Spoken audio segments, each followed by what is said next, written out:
Sounds like it now. I'll call this meeting to order. This is a regular meeting of the Board of Directors of the Willingness Community Public Utility District. Board directors are present. And Andrew Green will be here shortly, I assume. It's 6 o'clock on April the 16th, and we are at the Willingness Firehouse. The next item is community expression. Is there anyone in the audience or in the Zoom audience who wishes to address the board on matters which are not on the agenda and for which we can take no action, but for which we would entertain a brief discussion? We do have a community expression item. Is there anyone with community expression items? Yes, I'm in. Yes, I have one item. all right. I just wanted to bring you all up to speed on ongoing discussions around community swimming pool. It's Okay, been revived. I know, Jack, this is something that you've spent a lot of time on. Yeah. Let the record show, by the way, that Andrew has just arrived. Reminder. So there's some fresh energy for that idea, and we've been trying to figure out how and if it may work, both the building of it and the operating of it on an ongoing basis. I won't go into a lot of depth on, a lot of the research we've done, but speaking to lots of other pools in the county and the state and running the numbers and, think that we can make it work. Obviously, it's no easy task. But I think there is a path forward. But one of the key things to one of the hurdles to get over, I guess, is to understand this board's perspective on a swimming pool and the water usage associated with that. So at the moment, that is something I haven't dug into very deeply. But wanted to just put it out there to you guys, to have in your minds, and perhaps it could be an agenda item for next month where I could come with some numbers on what I understand to be water usage and see how that feels for the board. But if there's another approach that you all would suggest, I'd love to hear it. All right, well, I could give you a 2-minute summary. Yeah, maybe we can talk more. Just to say what happened. So the problem that I always found with creating the community pool was not that you can't find the money to build it, but the money to maintain and operate it, okay? And a lot of people over the years have looked at the budgets and have never been able to see how you could run it without a constant influx of basically donors or grants taking care of it, which none of the people who are donating money were willing to do on a regular basis, although they were willing to give money to build it. So that was the financial issue. The water issue was addressed because we felt that you could fill the pool in the wintertime when water from Arroyo Hondo is basically flowing over the dam into the ocean, so that water access was not a problem. There was enough water to do it. And if you built a covered pool, there are machinery, or whatever you want to call it, that can capture evaporation to an extent of about 90% basically on an indoor pool. So that once you had it full, you pretty much could, deal with not needing much water to keep the pool going, because you could capture almost everything from evaporation. So that was the water issue. And then as far as who runs it, the BPUD owns the land, but has delegated the Mesa Park Agency to do it. So the whole project would really be under the auspices of Mesa Park. Okay, but over the years, this board has always been supportive of the project, which at times has only been a pool, and at other times has even included what we would call a rec center, which could have a gym to it, might have some exercise, teaching rooms.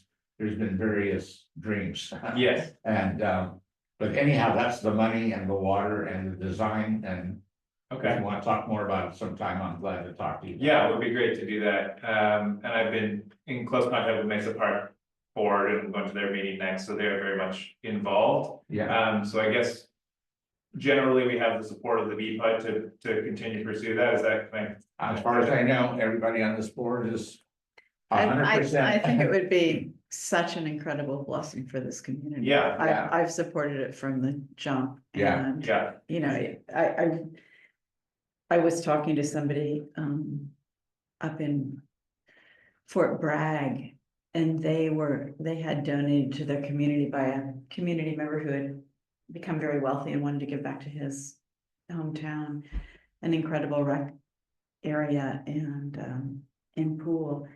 And the facilities were next level and the running of it was just, they were scrambling. Yeah. And so, you know, as you say, that's the tricky part, It but is, I think it would be amazing. sure. And this, it is the part that I am stumbling on as well, and looking at creative ways to solve it, but yeah, it continues to be the issue of the operating expenses. Yeah.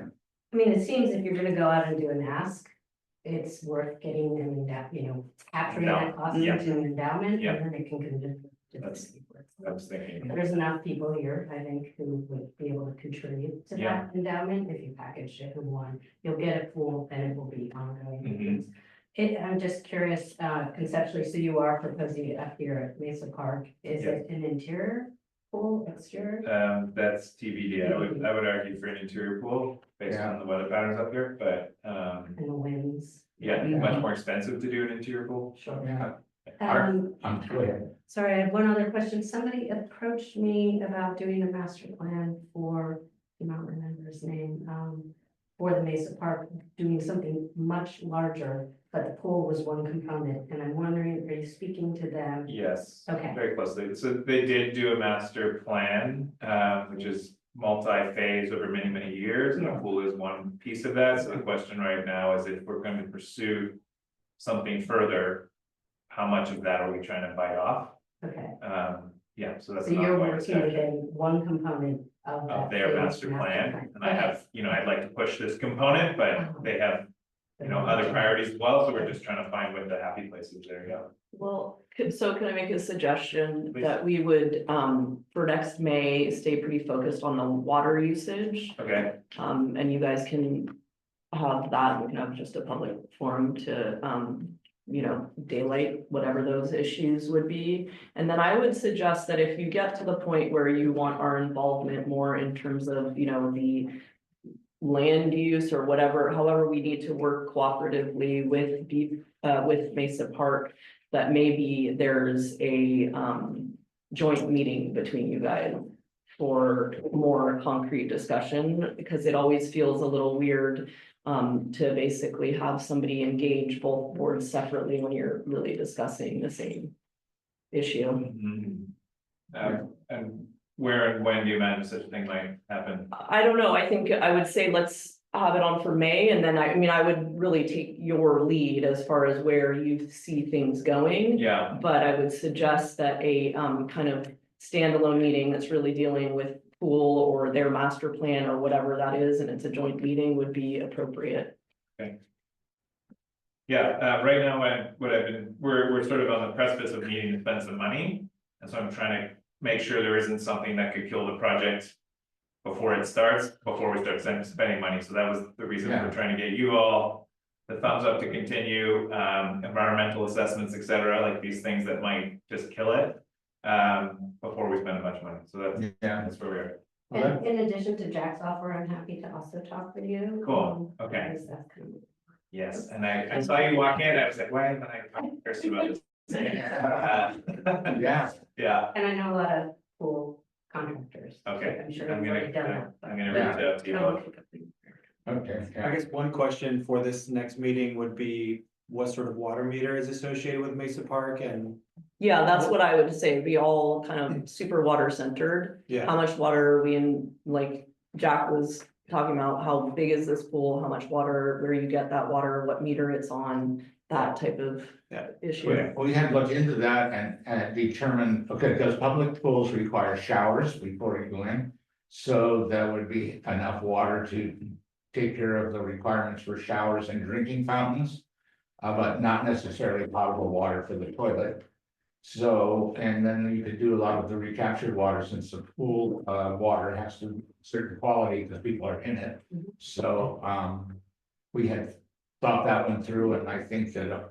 Yeah, I mean, the other thing we can do is if it's on for May, then we can collect all of these Yeah. minutes, it's obviously not the first time that people have talked about putting in a Yeah. pool, so I'm Yeah. sure there's a lot of history there that we can gather all of this kind of Yeah. historical knowledge. And if using BPUD water, you would wanna know, have some tests, results of the quality of the water, because you're gonna need that for our pure pool finish. Hmm. So it may be a situation where you're not using local water, you may have to. Bring in, which is one of the options. And one component of it, which has never actually gotten involved, which I've always thought should be, is if you involve the school district and or the school foundation, you could incorporate some of the financial stuff and the use things, because a lot of the use of the pool, we always thought could be for lessons and things like that. And the school might be interested in a PE program that included swimming. And you could incorporate the use of the pool by the school district, and in exchange, the school foundation or even the school district itself might contribute to the operating expenses, which is the biggest hurdle. So I'm just throwing that one out. Yeah, I've had a number of conversations with Leo, I won't go into the details, but Yeah. yes, definitely on the radar. Yeah. But what I hope to do, Jack, early in this coming month is maybe reach out to you and get some of that historical information. Yeah. And then I can build on that and bring some information to the table for next month to discuss specifically the water usage around a pool. Yeah, Okay. yeah, there are figures. Oh, good, good for Okay. you. Yeah, Thank you Thank all. you, all right, thanks. Simon. yeah, we always wondered if it would be in our lifetime. Yeah. You're still here. So far, it's not Good to work, huh? all right, any other community expressions? Yeah. Any other community expression items? Val has her hand up. Okay, Somebody. I do, no, No. No. Lowell. but Well- Lowell was asking to be brought to earlier if possible, which Yeah, I we're think we almost could done. do. Yeah, what was that? She wants to be brought forward on the agenda. Oh, yeah, okay, that's the next item on our agenda is consider amending order of items in the agenda. And what items might be advanced. But George, if you have suggestions? Well, I'm not really sure, but if it's appropriate, but there's folks from Ripology here for the public hearing, but because it's a public hearing, I'm not actually sure if it's appropriate to move it forward. She's so gorgeous. She's going to be fine. Anyway, so that would be, but if you guys, yeah, and Belle, I don't know if you have an opinion about that, but that would be, number 2 would move forward. And then also, Lowell Strauss is here. What number is that? I believe he's 19 or 18 or 21, maybe. Yes, 21. 21. Yeah, So 21, 2. And Sherry we also have asked. Sherry, for resident permit parking, so that would be 5. So that would be 2, 5, and 21. I think I feel the same way about Recology, maybe keep Yes. them where they are, just in case people will be tuning in after the manager's report. Okay. Yes. I suggest moving them forward, but okay. so we would do managers, wait, so are we gonna do 5? I would suggest doing 5. Yeah, we Then have 5, 21 21 managers Report report. and then number 2. Mhm. Well, 21, I feel like that's a community thing that should be listening to our manager's report anyway. I'm not sure why I'm not sure why either. we would move that forward. Let me, how does Sorry. everybody else feel about that? I think. Number 21 is a limited That's water use limited permit water. application. Are you okay with advancing that ahead of the manager's report? I think it's useful for, Sorry, I didn't hear you. I think that it's, I think we should probably like kind of have a policy about this, but my impression from past times when people have been applying for an LWAP, it has been informational for those folks to listen to the manager's report and get, it's an opportunity to get a clear picture of what our water making and using looks like. And that seems to me to be a useful part of an LWAP. Okay, So I so, would argue for, maybe putting it behind the manager's update, but Okay. so I could see it moving it up some, but not ahead of the managers. Oh, okay, Second that. you like that too? Yeah, Oh, I would agree with okay, that. all right, So so we're we're gonna move the Recology folks here because they. okay, Right. Mhm. so our. I maybe mean, we- Lowell could always call back. So if maybe we they could- wanted to. We could move Sherry forward. Yes. Sherry above manager's report? Yeah, I think so. So we'll do, That's, okay, so And take then- number 5 next, and we'll do number 2, Mhm. And, And excuse then- me, then we'll do managers and then we'll do, 21 and 5. Is that right? Mm. No, No, sorry, we'll do got it wrong. five next, 5 next, and then. managers report, then 21, and, Then two, Two. and then two, and then 21. right, And I think because we seem to do this at every meeting now, I would second what Grace has said, is like, we should have a policy if we're gonna Yeah. move things around. Now we know the pattern enough that maybe. Well, we can But I do also think it's rearrange important that the people hear. agenda to reflect however you want things to come forward. sure. At some level, I think it's nice to have it organized in a way that we're used to. And it's easier to prep the agenda, but yeah. And historically, people have called in if they're towards the end of the agenda. I mean, it's hard to know exactly when that'll be. They've but- texted and said, hey, am I about up? And Jennifer's texted back and said, yep, you're about up, something like that. Yeah. Anyway. Okay, so just to make sure I got it right. As we get this meeting started, the next item I'm gonna be calling then is gonna be number 5. Resident permit, right? Then we're gonna do the manager's report, right? Yeah, And then, of course, we'll go on to number 2, which is in sequence. And then we are gonna do 21 after that. Is that right? That's Yep. correct. That's what I've All heard. right, very good. All right, so with that. The next item is manager's update. Take it away. Or no, it's No. 5. Number 5. Oh, Yes. number 4. I got it wrong right away. Wasn't that cool? It's Sherry. Sorry, Sherry. Well, actually, it's really Belle because she's doing all the work on this, and it is kind of part of the manager's report because the topic is the issuing of permits, which is what BPUD is doing. So it is, and I agree, it's good it's good to have it in an order where people might think it's going to occur. But I'll take going now rather than later. So At your time. If you're gonna decline, it's up to you. yeah, Belle though, I think has the updates, and I was going to be here to answer some of the questions. Is that? All right.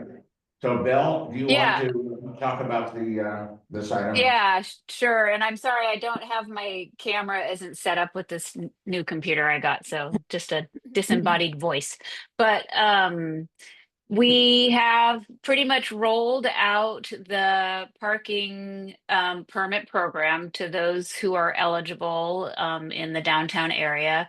We have gotten, let's see, I think 14 people who have responded with a total of 25 permits that are being requested at this time.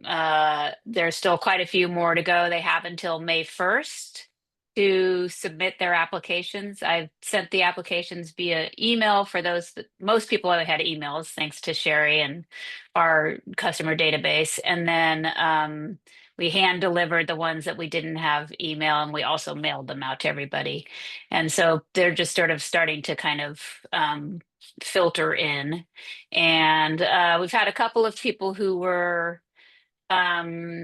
not really thrilled, sort of just more they were more sympathetic towards the people who are houseless and just the parking situation in general, displacing people like that. And the topic that we're always talking about in terms of people not being able to afford to live here and such. But I talked to them and explained it. And if either I can put up the map or it's on our website, it shows there are areas in the downtown where you can park without the restrictions, as long as you don't have a vehicle that's over 22 feet. So there are places for people to park, and it's not every street in every area that is restricted. And the restriction is basically between 2 a.m. and 5 a.m. you have to have a permit for these certain sections of the road. So it's mostly for people who are residents and living there and, want to park their car in front of their house and, be able to find their car there in the morning. So, so far, so good. I don't know if you have anything to say, Sherry. Yeah, what I wanted to say about the questions, just to add to what you said about there, there has always been concern about the unhoused and where they're going to be. And the permit restrictions are fairly limited. I mean, there's one side of Brighton and then a part of Wharf Road.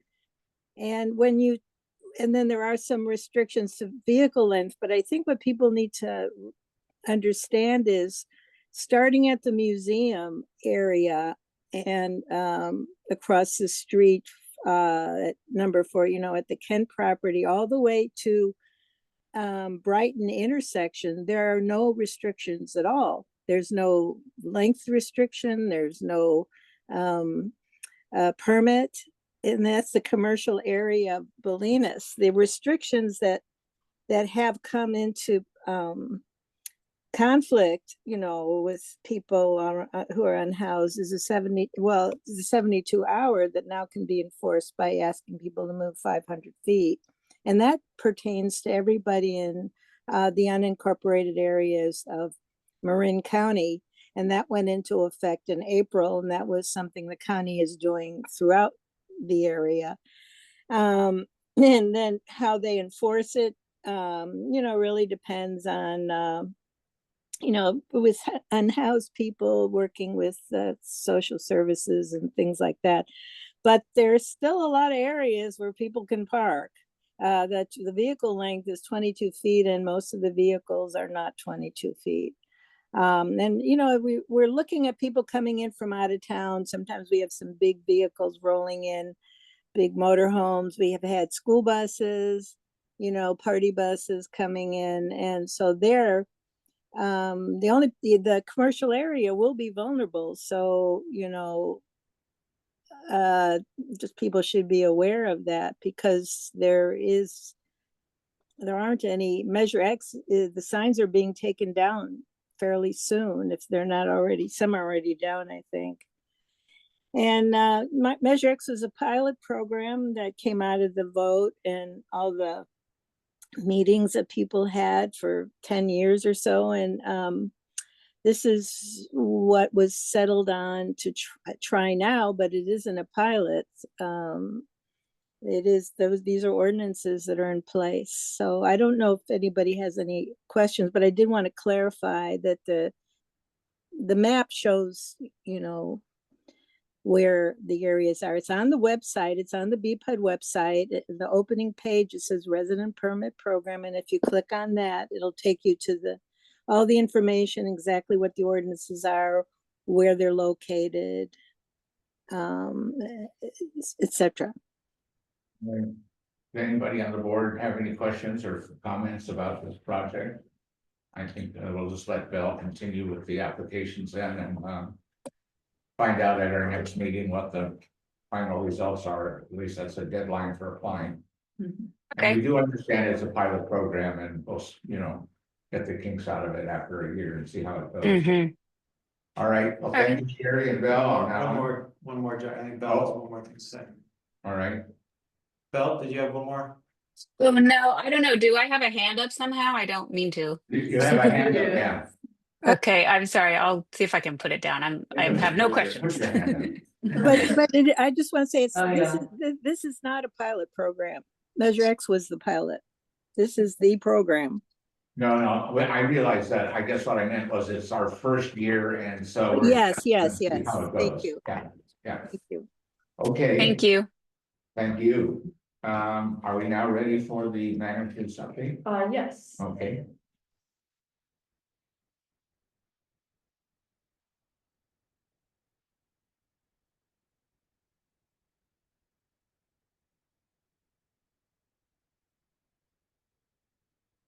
Okay.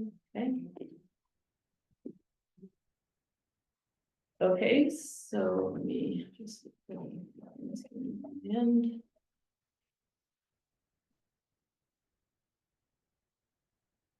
All right, so this is my April update. So as we're used to now, I'll go through the water supply. So just to remind you what things looked like in March. And mute this so you can hear a little bit.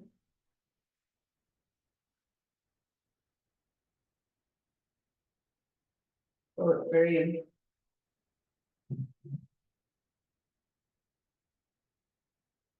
Sorry, it's very jaggedy. Videos. But this is the lower impoundment. It was spilling. I'm gonna get rid of these. Okay, and this is what it looks like today. So here's the upper now, divided instead of just one stitched video. This is the upper, which again is still filled with a lot of rock. And this is again why we moved to the lower impoundment. But obviously things are still flowing pretty well. This is what the lower looks like. So again, still spilling. And obviously we're drawing from the lower.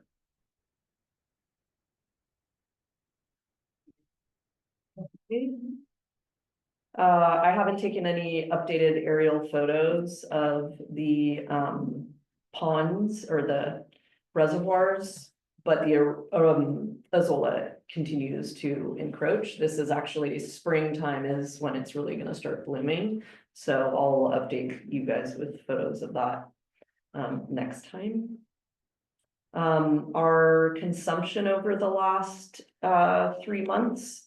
So basically, the production here is in green, consumption in red. We are averaged 114 gallons per day. It's up from the 103 gallons per day in February. And water consumption in March averaged 113, and this was up from the 109 gallons per day in March. And the 3-year running average from March 23, 24, 25. We're looking at increases in consumption. This is again just the potable supply and demand data, basically what we have to do for our regulatory report, but effectively similar data, but you're looking at it, you know, not average per user. And then this is again actually looking at the metered use. So right now we're at the January, February, March downtown, you know, tranche. And you can see again, just to remind you that we're really looking at this kind of cumulative bar plot where ultimately we're just as we saw in terms of the water we're sending to town, once we measure the consumption at the meters, it's reflecting an increased consumption. Okay, some operations updates, just quickly on some leaks. We had a leak down on Brighton. Fortunately, this was fairly small and we were able to repair it. Was outside of the pavement, which was yay. And we were able to repair it that day in-house. So very happy with that. And then today I was really happy to just put on one leak, but of course, as I was preparing the report, got word of another leak. So this is on the booster line. I'm sure you guys are aware of this very odd line that we have that basically runs from the treatment plant all the way out to Commonweal. And so it's running through those big hills, and probably for that reason, the pipe that was used is very strange. It's thin walled, which probably meant it was very flexible for, you know, all of that undulation, but it means that it's really difficult to repair because it's a super odd size. And so often what happens is we have to, you know, otherwise, what would be kind of trivial leak repair becomes a Piazza job. Fortunately, as you can see here, all of this main is in, you know, adjacent to the road. So it doesn't mean a lot of paving within the county road, but it still means, you know, mobilization and a repair from them. What we're doing right now is basically repairing it with a clamp. Because the pipe is so thin walled, it's actually difficult to repair with our normal clamping system because there's just the potential to actually crush the pipe or to cause a lot of pressure and have your repair actually cause it to like blow.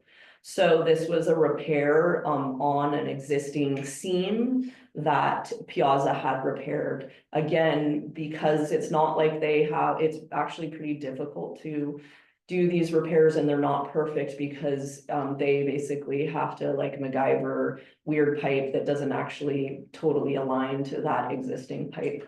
So it is on our CIP. It's not a high priority, but if you guys look at the CIP, the budget side of things, when we were looking at all the 5-year capital improvements, replacement of this booster line is on there. And then you can just kind of see what this leak looks like. So it's not huge. But again, running along a seam, so really has the potential to get bigger. Okay, and then moving from leaks to the access road. So as you know, we sustained damage to the access road last February. And these are pictures taken today of what, the sort of, it's not drastically worse, but it feels like the holes are getting bigger. And this is just kind of, remember, there's 2 culverts that have effectively split. We have the kind of one that's lower down, and then we have the one that's further up. The further up one is actually the double barrel where there's the 2 in parallel. So we still are, alerting people not to use the trail as a hiking trail, but also, Kevin, you'd mentioned last time, like, why don't we put up a sign there? Because, people might not see this advertisement on Nextdoor. I felt a little weird doing that because I'm like, well, this is parkland. So I actually reached out to the park first. And basically, they said they would be willing to do that. We're meeting with them tomorrow. I don't think I mentioned that here, but basically I'll be meeting with folks from the park as well as our, consulting engineer tomorrow at the access road to look at how we're going to repair it. Just to remind you, we were hoping to do this. We would normally do this with Don Murch, and when he first looked at it, he thought he could do it, and when he started to consider the 2 repairs, he was like, no, I do not want to do this, and actually it's going to require creek diversion and all of that, and that's where it got more complicated. So so we will also address, hey, considering, because it's effectively like a booby trap up there. It's quite dangerous, right? You can't even tell that, underneath your foot is really unstable ground. So I do think it's, warranted to have some signage up there. But I would rather that be coming from the park than us. It's really their property. And then shifting, obviously ask any questions if you guys have any questions, shifting to the well project.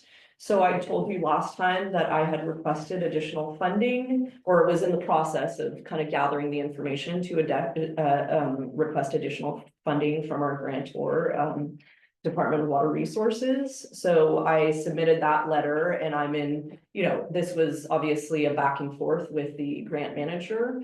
And so based on their feedback, I basically prepared a letter. And so that's the letter that you can see there. And essentially it's a request for $190,000 to supplement that grant or that project. And yeah, this project continues to move forward. Will be the other thing that I'm actively working on is the license agreement with BCLT. And to actually distinguish that, originally this was a license agreement that Jennifer and Ariane Dar had drafted. They had not signed it because it only had a 2-year term, and Jennifer, being the wise woman she is, was like, by the time I sign this, we won't even started this work. Like, she knew that it was just going to take forever to get coastal permits and all of that. So that license agreement was never signed. And so when we went through the coastal development permit process, we learned that really wouldn't suffice for DPW to approve our project conditionally, they wanted us to have a utility and access easement. So essentially, with help from council, we've basically been in a back and forth developing what that easement will look like. And that's kind of where we're at. That's obviously, and I think one of the things that happened was that once Habitat got involved, they were really insistent that we not do any work until we have that easement signed. So we're basically waiting to do that before we engage Weeks to install the pump. We already have a contract agreement with Weeks to install the pump there, but we need that to play out. And I'll be meeting next Monday with Habitat for Humanity to just continue to coordinate our projects.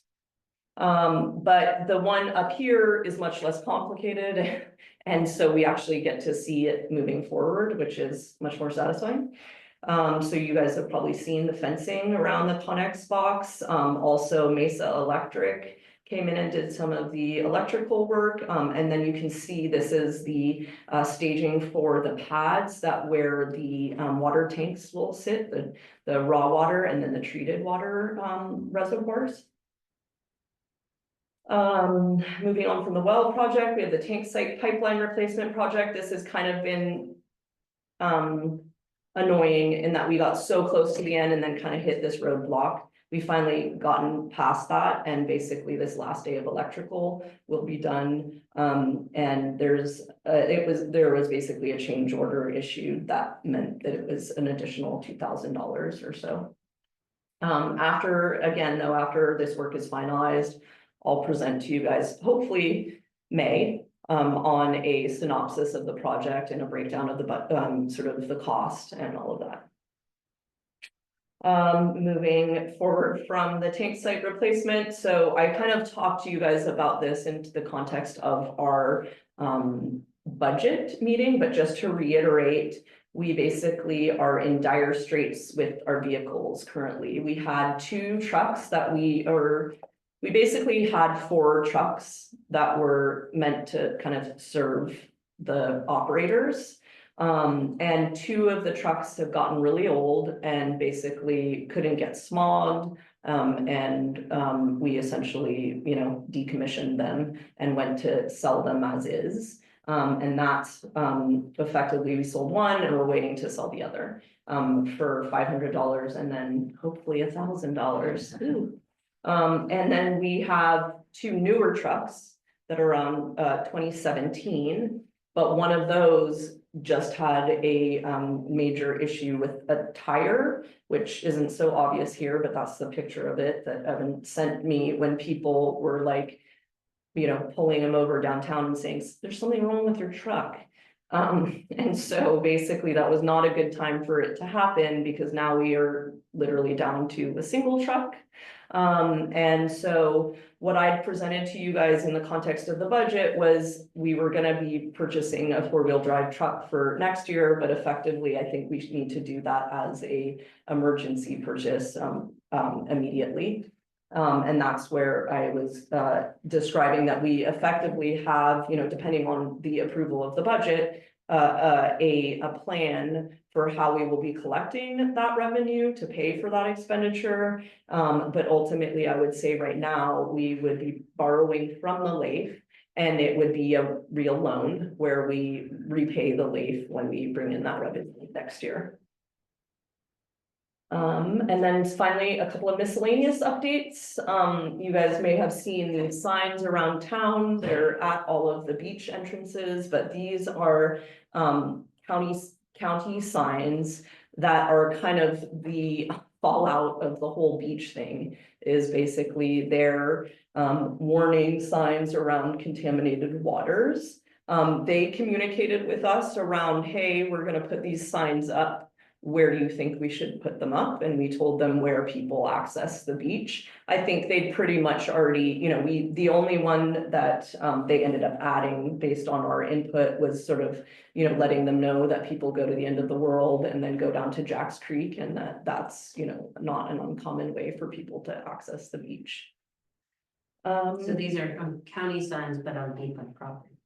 No, they're not on, I mean, not on BPUD property. So Yeah. this is basically in, you know, at, what am I trying to say? Agate. Yeah. Which is a county. County That's Park. county, but Yeah. isn't the County. Brighton one there? What's that? That piece, I think, is actually owned by the county. The This, one at the end of Brighton that you're talking about. Okay, That weird I little thought we piece. did the whole. I thought we did a switch, but at any rate. Mr. Pincus. So is it Yeah. still testing? At some point. That's what I was gonna say. Why are they putting? I thought, Okay, that's the was the water ever tested contaminated at those points? Wasn't it only in the channel that they tested? Why? So Yeah. Why are they saying the water's contaminated at Agate? well, I don't think that, let's see, I don't know if they're saying, waters on the bluffs and ocean in this area have tested high for E. coli and may be contaminated and exceed health standards. Contact with water could cause severe illness. I mean, you know. So I would say have tested is a very nebulous term, like have tested 20 years ago, Yeah. right? Well, So- but the headline is contaminated. So, Yeah. Yeah, I mean, I'm saying that's pretty dubious. I agree. Me too. When did this go up? Maybe about a month ago, because. a month ago, Email inquiry from a local saying, what's up with this? Yeah, I think I reached out to you, but like, seems to go against what the whole effort we just went through with them, That's what I was thinking. yeah, I mean, it counteracts the lifting of the beach closure Right. in mind. or cover your ass is what they're really doing. yes, Yeah. I think that that's what they're doing is basically, oh, well, now if someone gets sick from whatever reason and we would have. You know, if there's any paper trail that indicates that we already knew about this, then we've basically put these signs up. But yeah, Well, it has the fallout for local businesses. Yeah. yeah, I mean, it's kind of one of those things that obviously if you guys have a directive, you want me to. I don't know, undertake with the county, but, or if you guys want to write a letter. Yeah. Well, I mean, not coincidentally, I submitted a claim to the county for damages suffered by a half a dozen downtown businesses for what was a wrongful closure of the beach, you know? Mhm. So I think that this is what they're doing in response, is just trying to cover themselves, but I don't think that, the conditions down there are any different than they've been for 100 years or something, as far as the waters that are coming out of the cliff. They've always had E. coli from deer and, you know, raccoons and whatever else lives up there. And, it seems like it's a overkill. Scares the public though, doesn't it? Maybe you better not go in the water. Yeah, I'm kind of curious how common these signs are though along beaches. No, and did they put this up all up and down the coast? Because it's exactly the same quality of water that you're gonna find if you go to RCA or any beach along the national seashore. Yeah, I mean, they really don't, and the data that they collected was so. I don't know what's the word, but anyway, Yeah, Questionable. yes, I mean, it was installed before March 21st. It was around, these signs. yeah. Yeah, I mean, I can definitely look because they did communicate with us. I mean, it wasn't a situation where I said, what are you doing? Why these signs? I mean, I just feel like it's not really my jurisdiction to tell them, quite frankly. But, you know, obviously I can go back to them and say, hey, the community at large, I just think, you know, it'd probably in this situation be more appropriate to get some kind of community input prior to engaging them. I know. It's just, Rob Gailey's bailiwick, or is he not involved with this side of water? I know he's a hydrologist, but does he? Oh, yeah, he definitely has a lot of experience. I mean, I would say that. Yeah, he commented on their testing, I think. when- Yeah, Yeah, he was, it was a very. I think we should bring up the fact that they're gonna put a notice up like this in Polina, so they're gonna do it up and down the coast. Yeah, I agree. The whole county, are they doing it in every beach in the county? Yeah, yeah. What's their rationale for doing it? For picking our beach. Yeah. Yeah. I mean, we could Look. start with Stinson. Yeah, let's ask them. Basis. Well, they can actually, you can go all the way down to Muir Beach and start going up the coast, you know? well, we could just put our own road signs up. Yeah, I will say that signs like this are pretty common, where I grew up along Lake Michigan.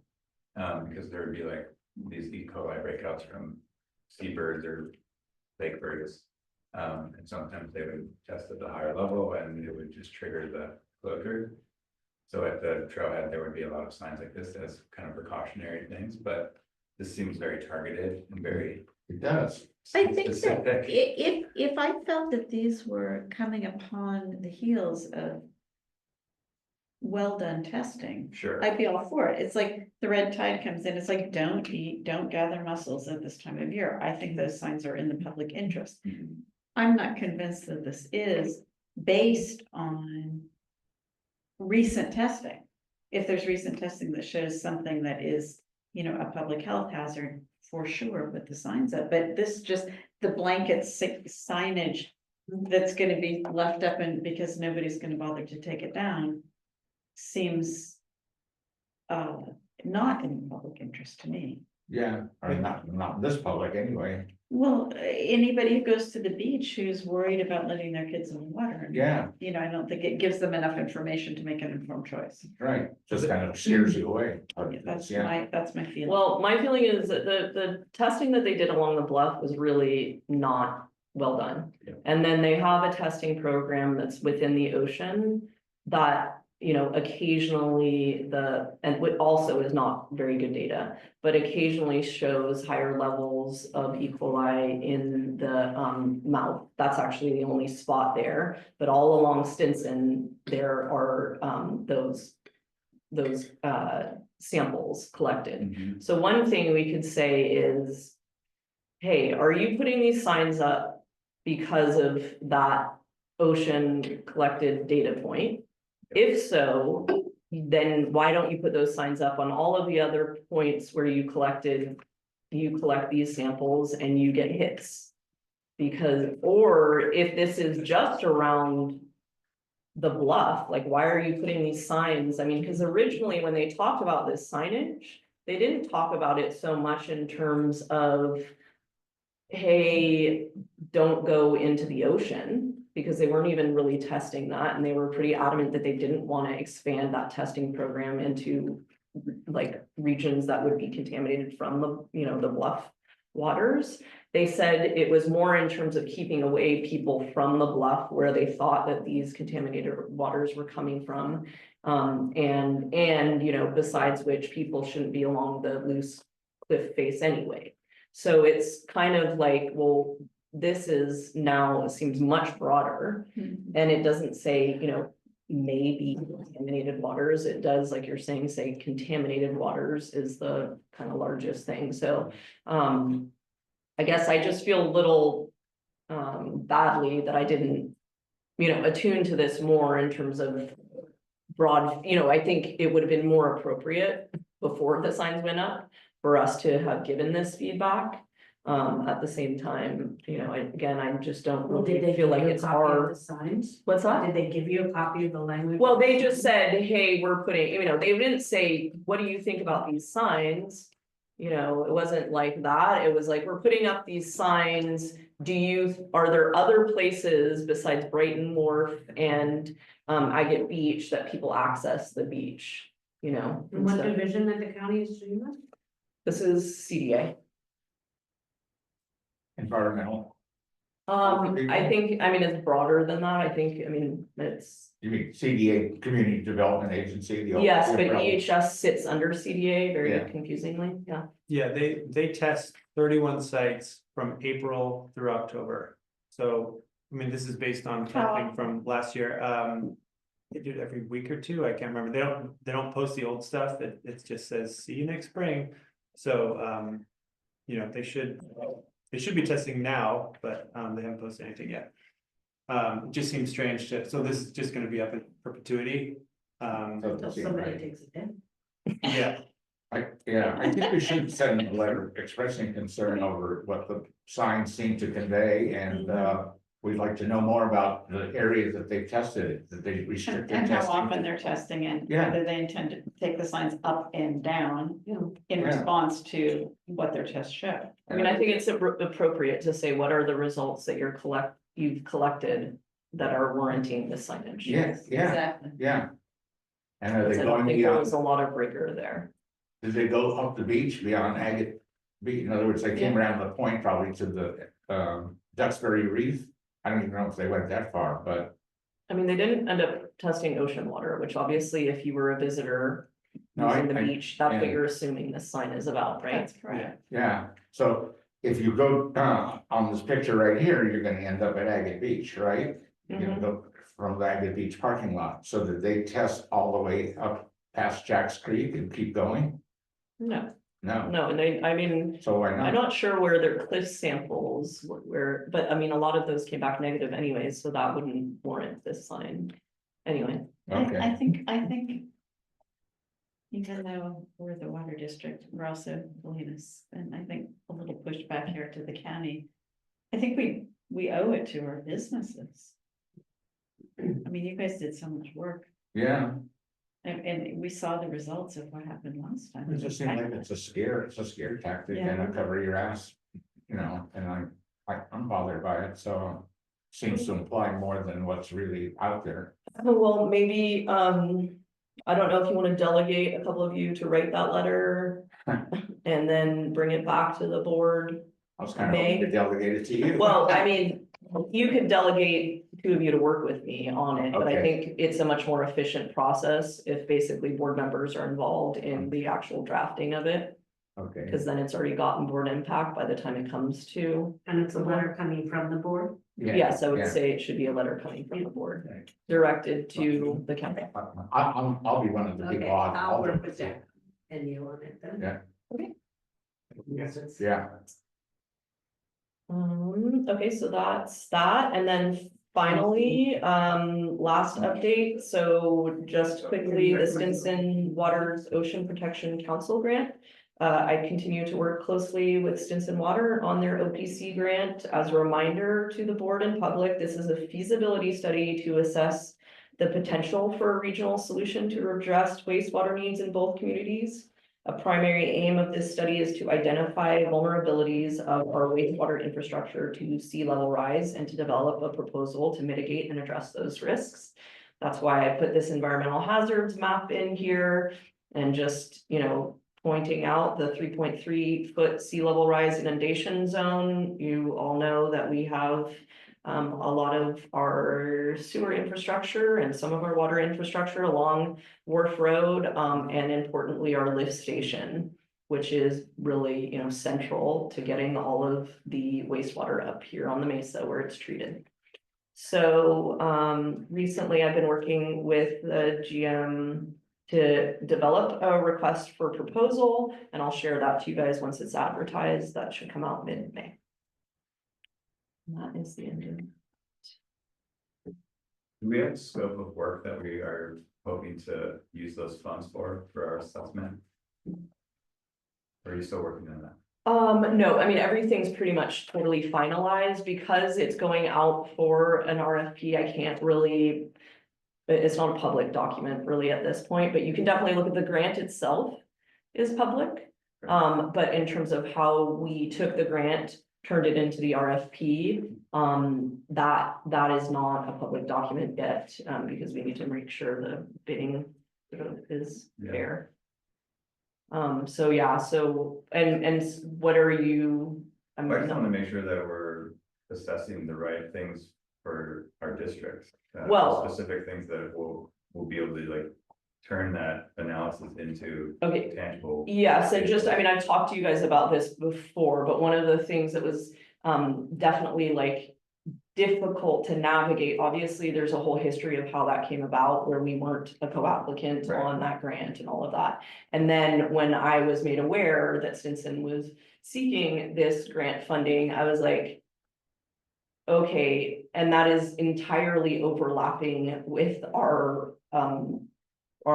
regulatory tech order, right? We Yeah. have this big tech order that says you need to look at the impact of sea level rise on your collection system, on your treatment pond, like it was so overlapping. And I was like, I am happy to be involved with this because obviously at some point Stinson was proposing a regional approach to wastewater needs.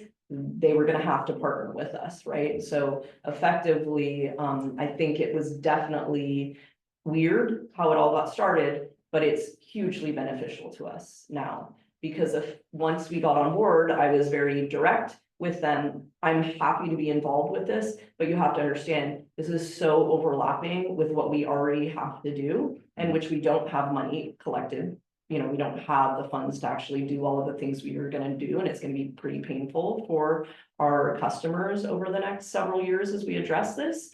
So let's make sure that this grant and the scope and all of that are directly meeting our needs. So literally, you know, when we wrote the RFP, we were much more deliberate around, Perfect. okay, make sure it's hitting this thing that we need to do, it's developing this report. And yeah, and literally sharing the technical order as an appendix to the RFP. So, yeah, and they were very amenable. And again, I think, I've worked really well with Kent. And it was unfortunate that it got off on kind of a weird footing, but I feel very optimistic about the project, and it's hugely beneficial to our sewer customers to have, funding for a lot of the studies we already had to do, so. Great, thank you. All right, does that conclude your managers? Okay. I had a quick question about the common wheel booster line Yeah. leak. How was that noticed? Was that from a meter read spinning off the charts, or is that more? like No, a because it was puzzling? on our main, so we don't actually have a meter, which would be a good idea. Actually, I've thought about these longer lines, like if we could have diagnostic meters as opposed to, you know, millimeters, like I don't know how that works, but some of these more problematic lines that are really long, it would be nice to have that. But no, it was, Andrew just, you know, they're do that as part of their kind of routine, Mhm. like, you know, surveillance. Yeah, so just But he noticing just, yeah, problems. noticed, you could see there was like the before and after, there was a big puddle there. And yeah, I mean, again, there's a lot of leaks along that line, so I think they're kind of pretty to it all. Okay, thanks. All right. With that, I'm gonna go on to the next section of the agenda, public hearings, receipts and notices, item 2. Public hearing proposal to increase solid waste recycling and green waste collection rates in the Bolinas Community Public Utility District. And we do have one letter of protest from Sandra Del Valle, which I could mention in a moment. So this is an opportunity for the public to comment to us on the proposed increase in the rates. A notice was sent out dated February the 28th. Reporting what the proposed increase would be over a period of 5 years. And the only objection that I know that we received from Sandra was basically objecting to projecting rates over a 5-year period, and why not take it more 1 year at a time and see how things go. So she protested that basis. Other than that, as far as I know, we haven't received any other objections.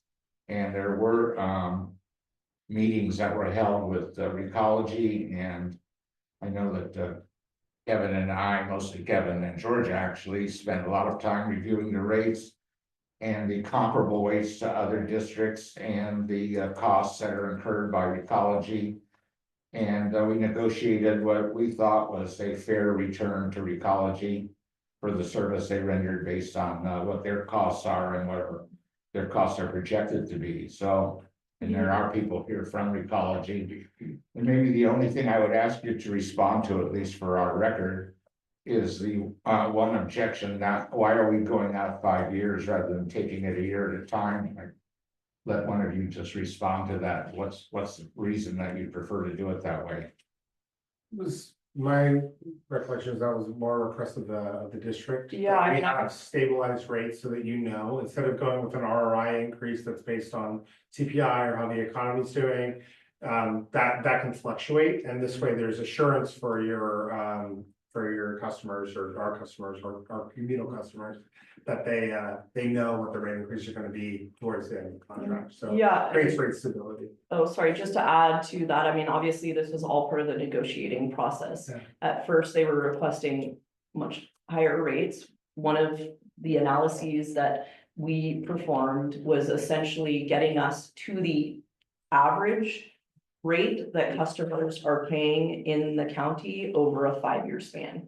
That was sort of the intention. It was gonna be very kind of shocking to get those folks there within a year. And so it was sort of this kind of stepwise that by the end of 5 years, we would be getting to what we would be predicting would be what the average customer in Marin would be paying. Obviously, that implies that we were paying under the average. And it further implies that when we did analyses around what rural customers were paying versus what, you know, if you subdivided into kind of rural versus urban, we were paying even less.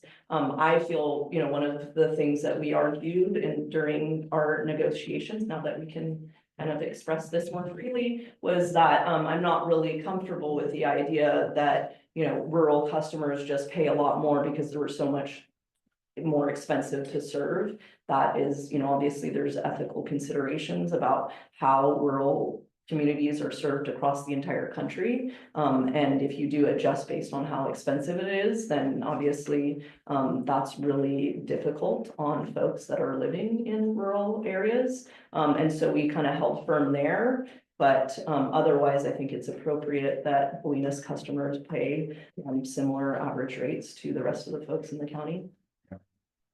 So if Sandra is interested in knowing the reason why, we've just put it on the record. She's welcome to listen to it. Is there anybody else who would like to comment on the proposed rate increase?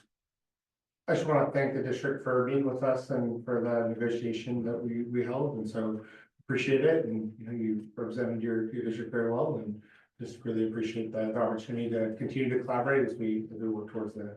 Okay, well, thank you. We thought it was a fair give and take, and we do appreciate your services and your crew. Once again, want you to pass on to them that the people of our town do appreciate them and how they take care of us. So So, grateful to serve you. Thank you. One question, just from going through it, so obviously we've seen the rates increases for the gallon sizes.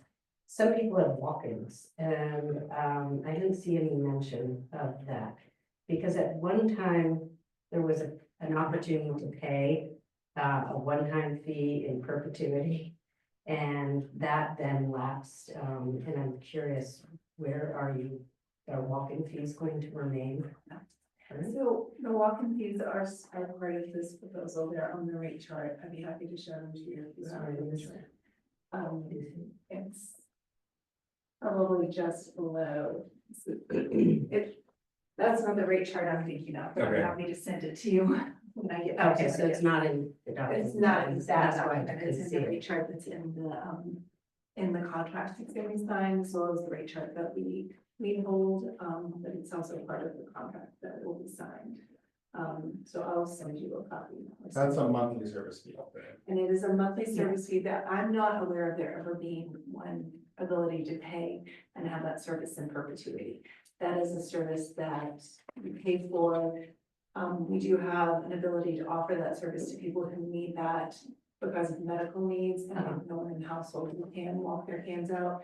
That is a free service for those people. Yeah, We do ask for confirmation from a doctor, but sure. they receive that. Otherwise, people who say they live here but want to have their cans, someone go in and get them, we do offer that service. I know. And but I was part of the in perpetuity, and I can't remember what, that might have been like over 20 years. whatever. That may have been a previous Oh, contract. yeah, it was with the previous contract. So, and I know it's about Unfortunately, $8 Our a driver has month. to walk in every day, so it's an extremely expensive and quite honestly optional service, so it Yeah. is a service that we can't afford to offer with one fee forever. I know, surprised they offered it. but Yeah, there's maybe actually that's a why couple, it's- the one that we included is missing a couple of pages Yeah, here, that's I'm what I see. noticing. I just went back to the February meeting materials and there was a more comprehensive. There's a rate. page 3 and 4 that Yeah. is not included here that shows that. And but also in the letter, it says visit, you can, you know, at the website, all of that material is there too. Okay. But in the Prop 218, it was, the thing that was actually mailed out was more comprehensive Yeah. than what we just added here. This was just kind of, we were using this as a refresher to remind people what was, you know. so is this a time and place for us to actually vote on this, or do you then put it on the agenda for action? And this was just for information purposes.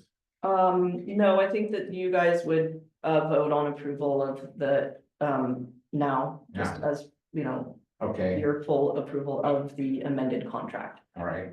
So is there any further discussion on the proposed rate increase? And if not, can I get a motion to approve the proposed increases? And I just want to point out, I believe it takes effect May 1st. Yes. That will be coming right up. Yep, yep. I so move to approve the rate increases as laid out in the Prop 218 notice.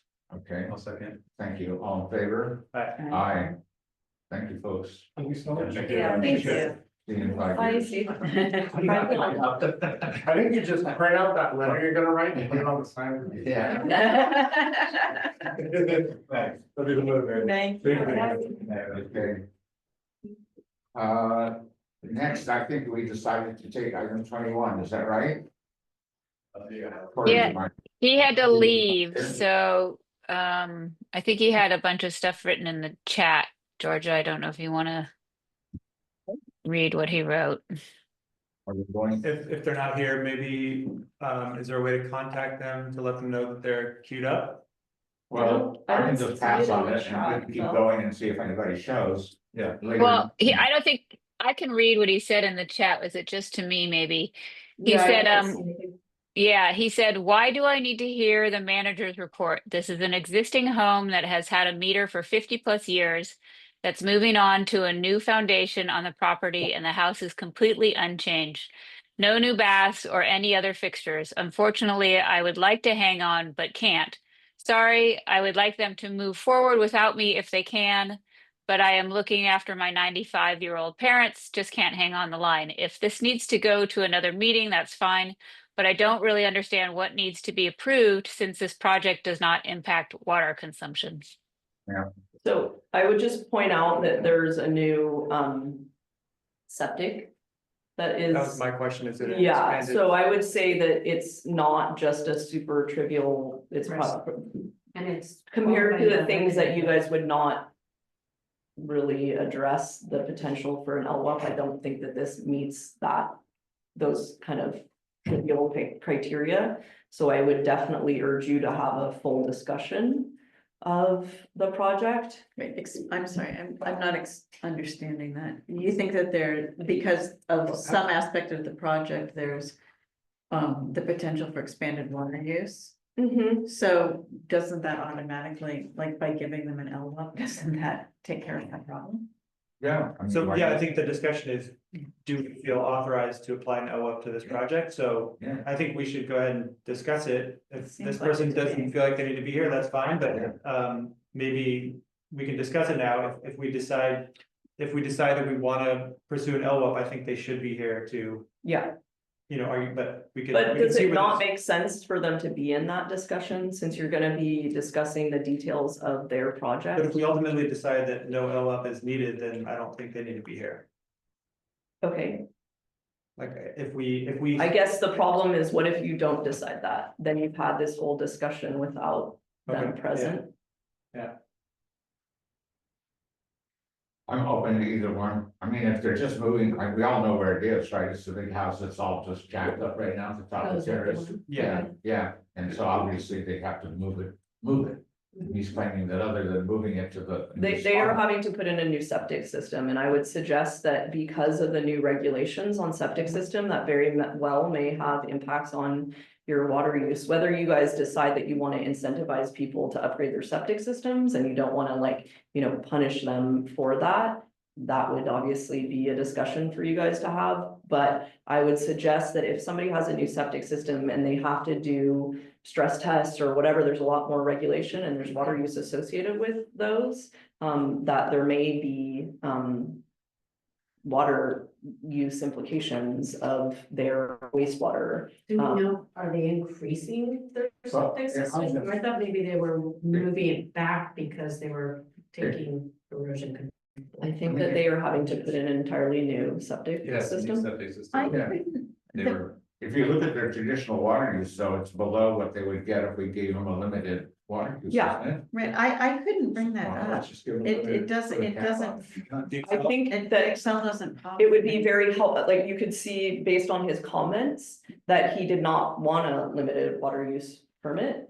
Well, nobody does. No, so I mean, I just think that you know, and he's also maybe not understanding that it's not gonna have any major impacts, right? Based on his current water usage. So I would suggest that it would be, you know, you'd want him here if you're gonna impose that. So that you can explain to him that it's not likely to be very impactful. Question to everybody here, including Bell. Is there an example of this board requiring an LWUP for a construction project like this, where there's no increase in bedrooms, bathrooms? But the only major change, from what I can tell, is an expanded septic system, which is, I believe, a county requirement, right? So it's not like they're choosing to put in a bigger septic system. That may be a question for the homeowner, but have we ever applied an LWUP for a property based on an increased septic system? Not Amen. that, not can't that think I'm of aware one, of, no. but Jack might have. I can't More think of historic. one, no, because it's all based on projected water use. And the septic system would only be treating the water that's already being used, so it doesn't require an additional amount of water, as far as I can tell. Yeah. Well, yeah, I mean, this comes back to what I was saying. I don't know, Andrew, if you, or Kirsten, if you guys know more, or anybody as homeowners that have recently put in new septic systems, are there additional requirements associated with water use? Well, the irony is that typically the new septic systems can accommodate more water than an LWUP permit allows per day. They're actually more efficient and more capacity can be kind of built with the new system. What, sorry, what do you mean the more efficient? So if you have an LWUP of 2,700 cubic feet per quarter, you're allowed 225 gallons per day, but a 3-bedroom septic system as designed can handle like 350 gallons per day. But you're limited to the water side of it, not the septic capacity. So all of Bolinas could have systems that can handle more water, more wastewater per day than we allow as a water district to go through their meter to feed them. Yeah. Well, if you look at the historical use, up until June of 23, it was basically the same for each quarter, right? Goes up and down, and then it becomes virtually nothing for the last almost 2 years. But I think in part that's Has because it- the house has been out of commission. Yeah, it's uninhabited, right? My point is like, does a major coastal permit like this trigger an LWUP? I guess would be my question. Well, it entitles us to require them to apply for it, you know, if they're getting a permit. So I was gonna say that what we often do when there's no historical use like this, because the meter hasn't been used for some period of time. Yeah. Is to give an LWUP based on his average household usage, because you don't wanna hit them with historical use, because there is no historical use over that period of time. 2,700. Right, Yeah. which is way more than what they were using anyway, so there should be no complaint on their part that they get to that limit. But I think that's what we would do, whether they're moving house or something else, when people don't have any historical use, because the meter hasn't been used. That's what we usually do, we just put the Yeah. average household usage, so my thinking is to just do that. And if they want to complain about it, they can get themselves on the agenda for next week and we could talk about it, but I think that they should understand that this would take care of all the historical usage, but make us satisfied that they do have a limit on how much they're gonna. Yeah, I mean, one point I would make, so there's a couple of things. I do think it's important to think about if we're really, or you are really concerned about water use, when you permit a new septic system, there are annual tests around that septic system that I thought require water loads. So does it mean that you use more water when you, and again, I mean, I don't want to punish people because they're doing the right thing and upgrading their septic system, but I think it's important for you guys to at least consider that possibility and how you want to handle it.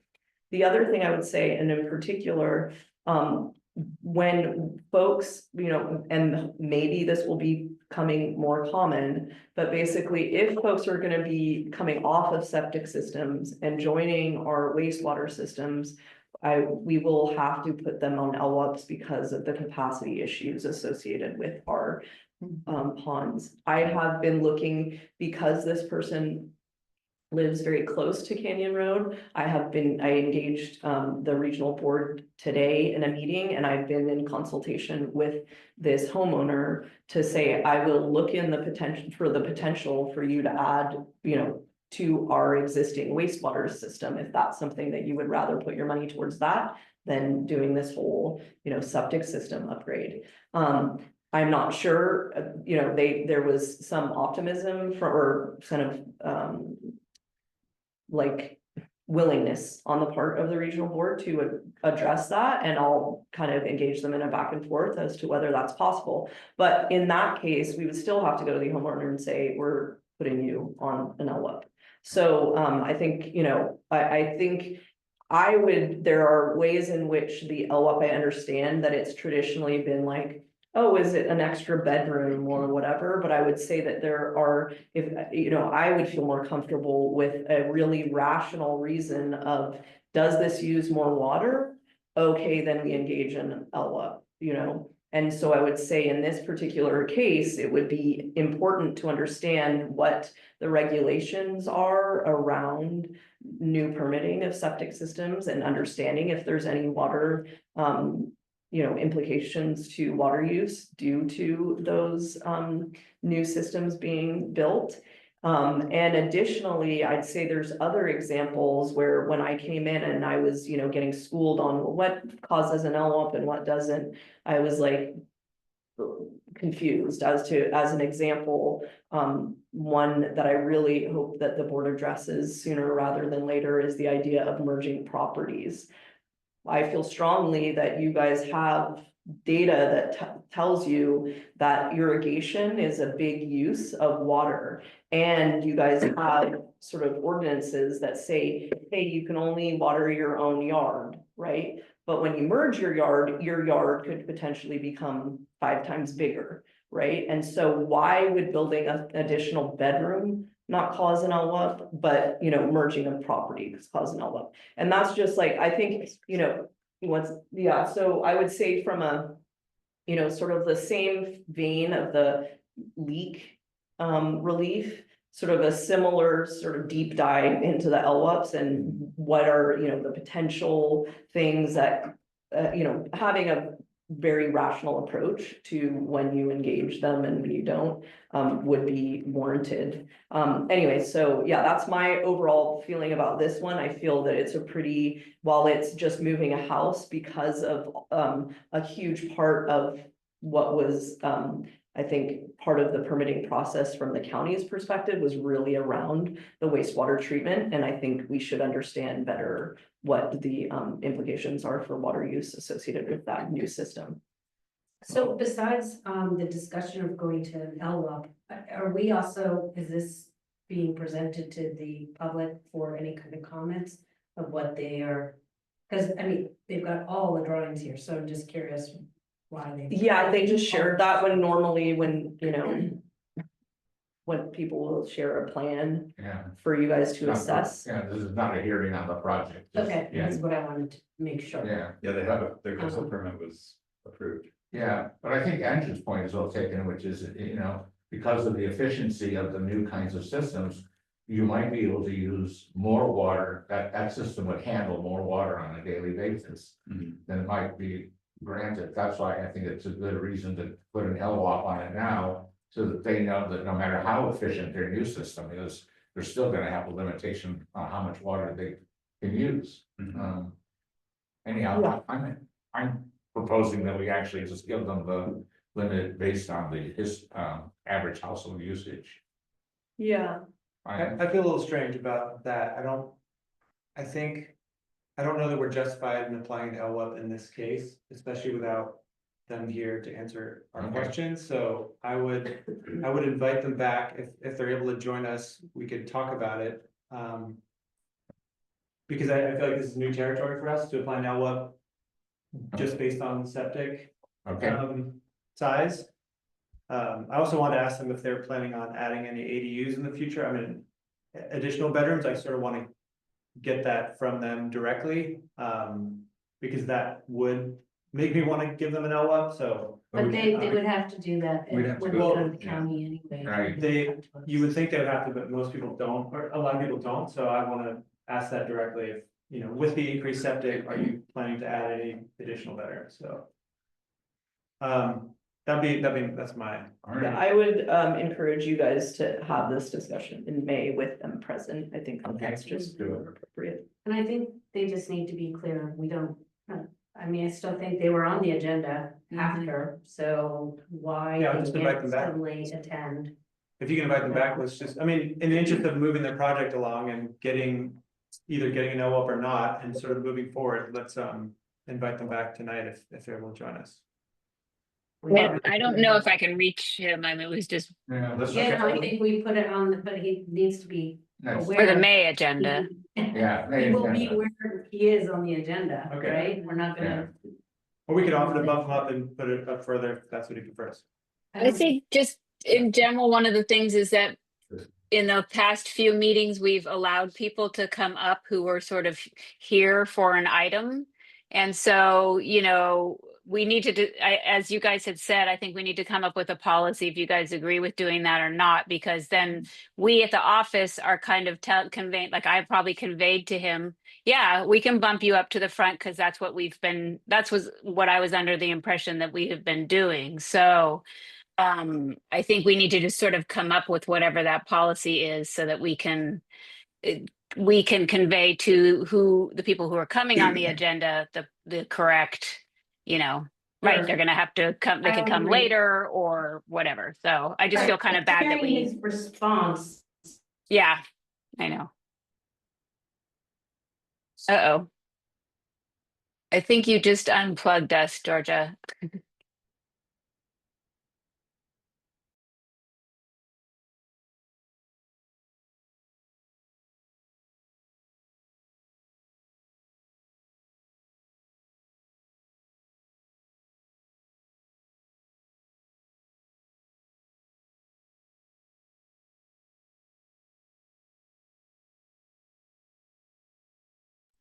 Hey, Belle, Moving people up, something. can you hear me? I do think we need to have some kind of a.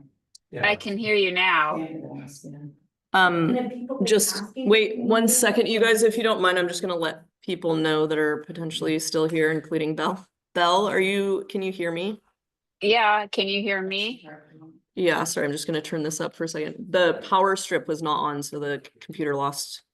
Oh, shoot, okay. Yeah, so I mean, we don't necessarily need it. If you turn that around to the, Well, there's nothing really, I mean, after the manager's report, we can do everything without the screen. okay, Yeah. yeah, There's not a ton of people here anyway. Continue? just Bruce and me. Yes. It's on the May agenda item. Yes, yeah. So Belle, I mean, I don't think he was basically saying he can't come back later, right? That was the whole deal. No, he can't come back later tonight. He couldn't Yes. stay longer tonight, but I just felt bad because because I basically probably led him to believe that he could come up ahead of, his item because we had been doing that. But we So did, we moved his item up like, you Yeah. know, it was just that it was. he didn't like I'm sorry. the manager's report part. Okay. well, Okay. must be a community member. Good. Yeah, okay, anyways, sorry, you guys, yeah, the power got, lost I'm there. gonna continue down the agenda. Sounds good. Or we still have the Zoom open? I still, we were co-hosts, so the Zoom is still going, so it wasn't disrupted at all, it's just our feed. But I can't hear them, so you might want to turn it towards them. So, Okay, um, so special reports are. Or plug the mic into your. yeah, here, give me 1 second, I'm just gonna plug the into my computer, so.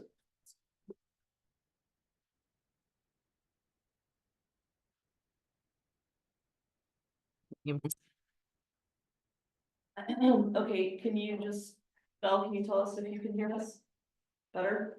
Yeah, You guys talk? Check. yeah, much better. Okay. All right. So I've just skipped special reports updates because under item 3, there are none. And potential for committee updates. We have nothing under number 4. we've already dealt with number 5, there's nothing under number 6. Committee, continuing with ad hoc committee updates, there's nothing under 7, 8, or 9. Can I propose we strike number 7 from future agendas since that Oh, has yeah, been dealt with? Very good. yay. Also, the bike path committee has now been merged with the vet committee, so that can Right. strike that one. It's Okay, Beef like Doge.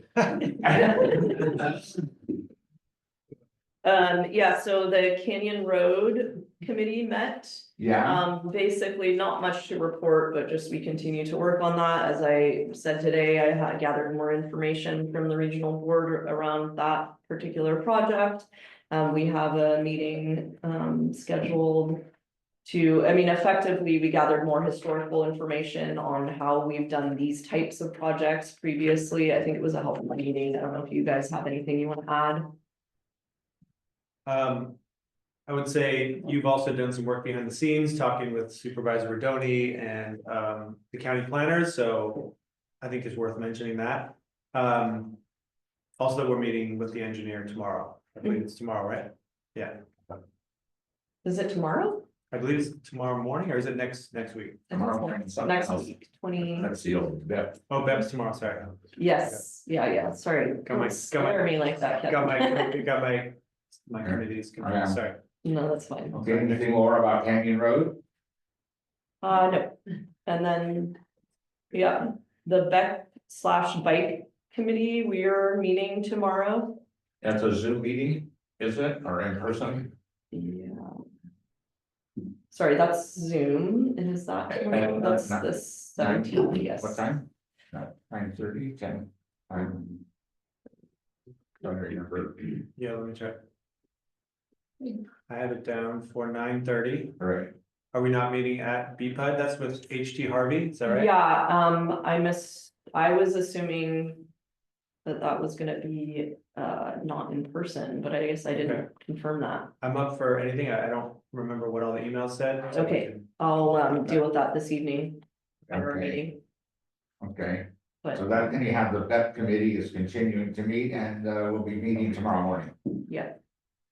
Standing committee updates, nothing from personnel, finance, let's go through everything again from the other night. And I'm just kidding. 50. Nobody laughed. We're ready, Jack. Come on, bring it on. Is there anything else that somebody would like to say about the finance committee? I had, Are we good on that? I had a question of the Prop 218 numbers. Just the. Well, that will come up later, so Okay, let's just, sorry. yeah, We're not do there. that. Okay, with sorry, the sorry, next Item, yeah. Okay, No, I don't think I have anything other than we have more meetings coming up, right? okay, The next one is May 5th. Yeah, we probably won't have that. That would be if you guys essentially didn't approve the budget tonight. So that's more like a contingency meeting. Cool. That would be, and it actually, I think it's, you have a choose your own adventure, and one is no rate increases. Then you don't have that urgency around getting out the Prop 218. And so that would have been, an earlier meeting that gets postponed until May. But yeah, unfortunately, we're not on that path, so, okay, so we'll address that shortly, okay. all right? And nothing under 15 operations or 15 legal. Nope. Or 16 raises septic flood control and roads. Takes us on to action items. Special reports or updates, item 17, there are none, and now we're at item 18. Draft fiscal year 25-26 district budget and draft update, 5-year capital improvement plan for 25 to 29. And a draft Prop 218 notice regarding proposed increases to the annual water, sewer, and septic/drainage service charges. Yep. So we will report on the record that the board met in special meeting a couple nights ago to review all of those matters. And we're here now, I guess, to approve these drafts, is that right? Yeah, I would say, the budget draft you're not approving. What you're approving right now is the Prop 218 notice. Because then that will go out to customers. And we'll, just like we were just doing with the Recology, then we'll have 45 days, so that will be at our June meeting. We'll have the hearing, and then you can approve the budget and the CIP plan at that meeting after the hearing, assuming that, you know, you don't have whatever 66%. Okay. So we have a proposed draft of the 218, Prop 218 notice. And is there any discussion or questions about that?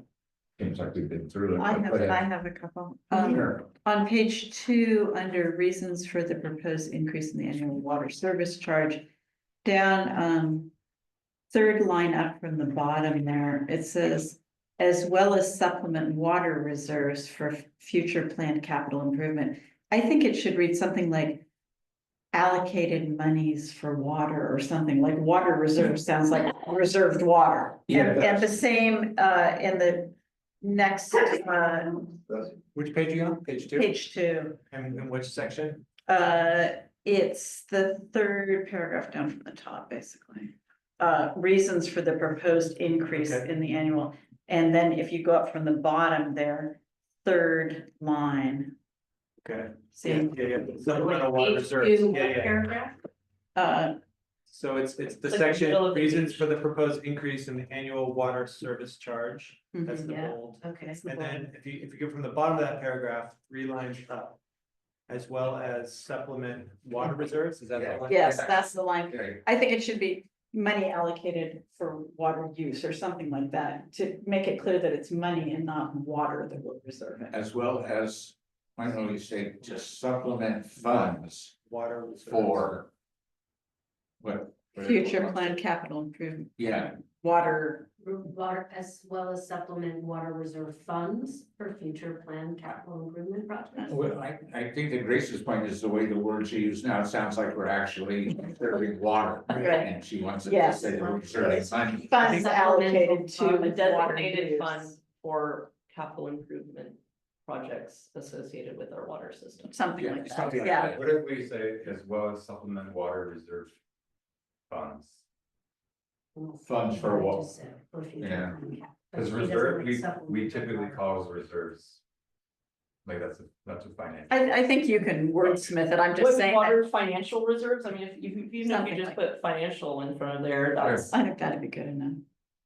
And And I then, get what you're saying here, I mean, that question, I guess, is, you know, do you guys wanna wordsmith it right now, or do you want me to, you know, basically? I just have two, it's just Yes. that, and in the next paragraph, it says sewer reserves, and I would make the same change there. Financial And your reserves. sewers, okay. And then a $5 service fee is contemplated and necessary. I think you could take the contemplated out because we are actually deciding that, right? Yeah, I think. Yeah. That's all. I don't mean to wordsmith. I think you did a great job. It was just Oh, those yeah, no, things I that were just- confusing to me. Yes, I'm not very attached to words, feel free to. Wordsmith. so we're gonna take away the contemplated, is that right? I would suggest that. Yeah. Is that on the second page? It's right underneath That's- Oh, that's yeah. second. page 2. Yeah. Yes, the second, Yes. second line up. From the bottom. It's necessary. Okay, Mhm. any other proposed changes or corrections to the Prop 218 notice? I want to talk a little bit more about the $5 service fee that we are applying. I know we talked about this the other night, but I've sort of been thinking about it a little bit. It seems that we're unnecessarily burdening our higher water users with this fee whose, you know, their bills cover this administrative cost. It really is the lower tier water users. And so I just trying to think about making sure we're doing this fairly. Also wanted to ask Georgia and Bell how much of their time and, you know, postage, printing envelopes, et cetera, what that adds up to, because that's Yeah. basically what we're trying to cover. So what is that total? Yeah, and I mean, maybe I should, so I have, can I just give a kind of broader overview of this? I would still suggest that maybe we delay this $5 until next year, until we are able to really think deeply about this and the issues that you're talking about, Kevin, because I think actually from a Prop 218 perspective, it's not really appropriate for us to charge only the lower customers. It's like you have a charge, it costs, you know, X for us to deliver that charge. Everyone has to pay it. ultimately, if it, you know, what I was trying to highlight here in terms of, hey, 35% of our folks don't even have a $5 bill. And, you know, it was almost 10% during the winter months have zero bill. And so it feels so silly to go through this whole rigmarole and send out this bill to somebody that says you owe nothing, right? And so that exemplifies the cost and the fact that you're not covering that cost, but there's a cost for everybody, whether that cost is, you know, you bring in $1,000 in that bill or $0, there's a cost. Yeah. And that cost is really covered right now, obviously, within our existing expenditures. We don't extract it though, as like a set cost. Yeah. And so Belle ran some numbers based on your input that you'd given us. And in her and Annie figured out that, I'm just gonna read through this because it was, you know, prep today. But so the average monthly meter reading, probably, because when you think about the billing cycle, it's like, it's everything, right? So we have to go read the meter, collect the data, all the way to, you know, putting the bill in an envelope and delivering it. Yeah. Not delivering it, but putting it in the mail. Okay, so average monthly meter reading with average of $47.66 per hour, fully loaded rate, meaning like benefits and everything. Around 20 hours a month at $953, and an annual cost of $11,436.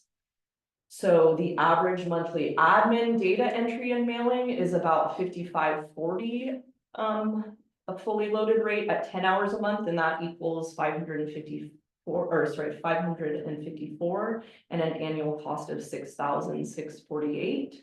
An average monthly paper and postage cost of around $195, annual cost of $2,340, and the total cost annually is $20,424. So, but to my How point, many customers? yeah. It's like so- 600 roughly. Yeah, and a lot of it obviously is the manual meter reads and stuff like Yeah. that. So, you know, we were talking about this and I just feel like it's a little premature. I don't wanna have to do this in a rushed fashion, especially since there are implications of the Prop 218 and you know, the legality of basically charging people for a set service. And obviously, this is not new service, it's just us extracting this service as like a set alone, here is this thing. I think there's,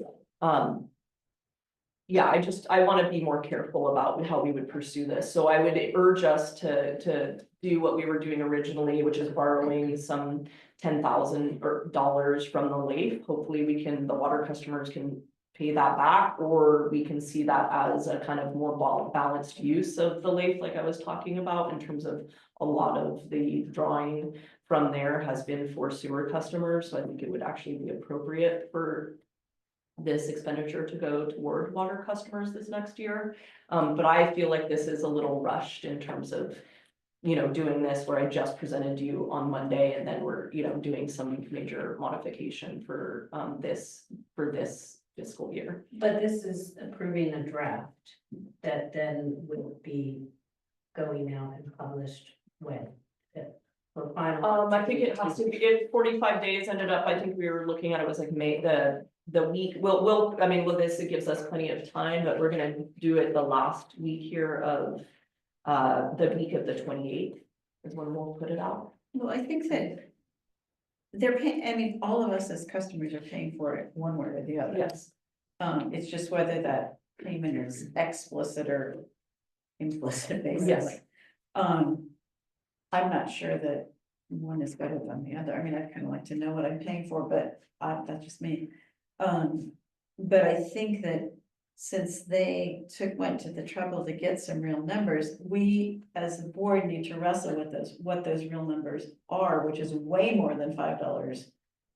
And do we want to actually have that be an add-on charge, or do we want to continue to wrap that up in general operations costs? You know, I think that's kind of a philosophical. And the other thing I would point out, I mean, it's already something that I felt strongly about, but seeing these numbers here really brings that home, is like, well, do we really need to send out a $0, you owe $0? Right. Can we go paperless?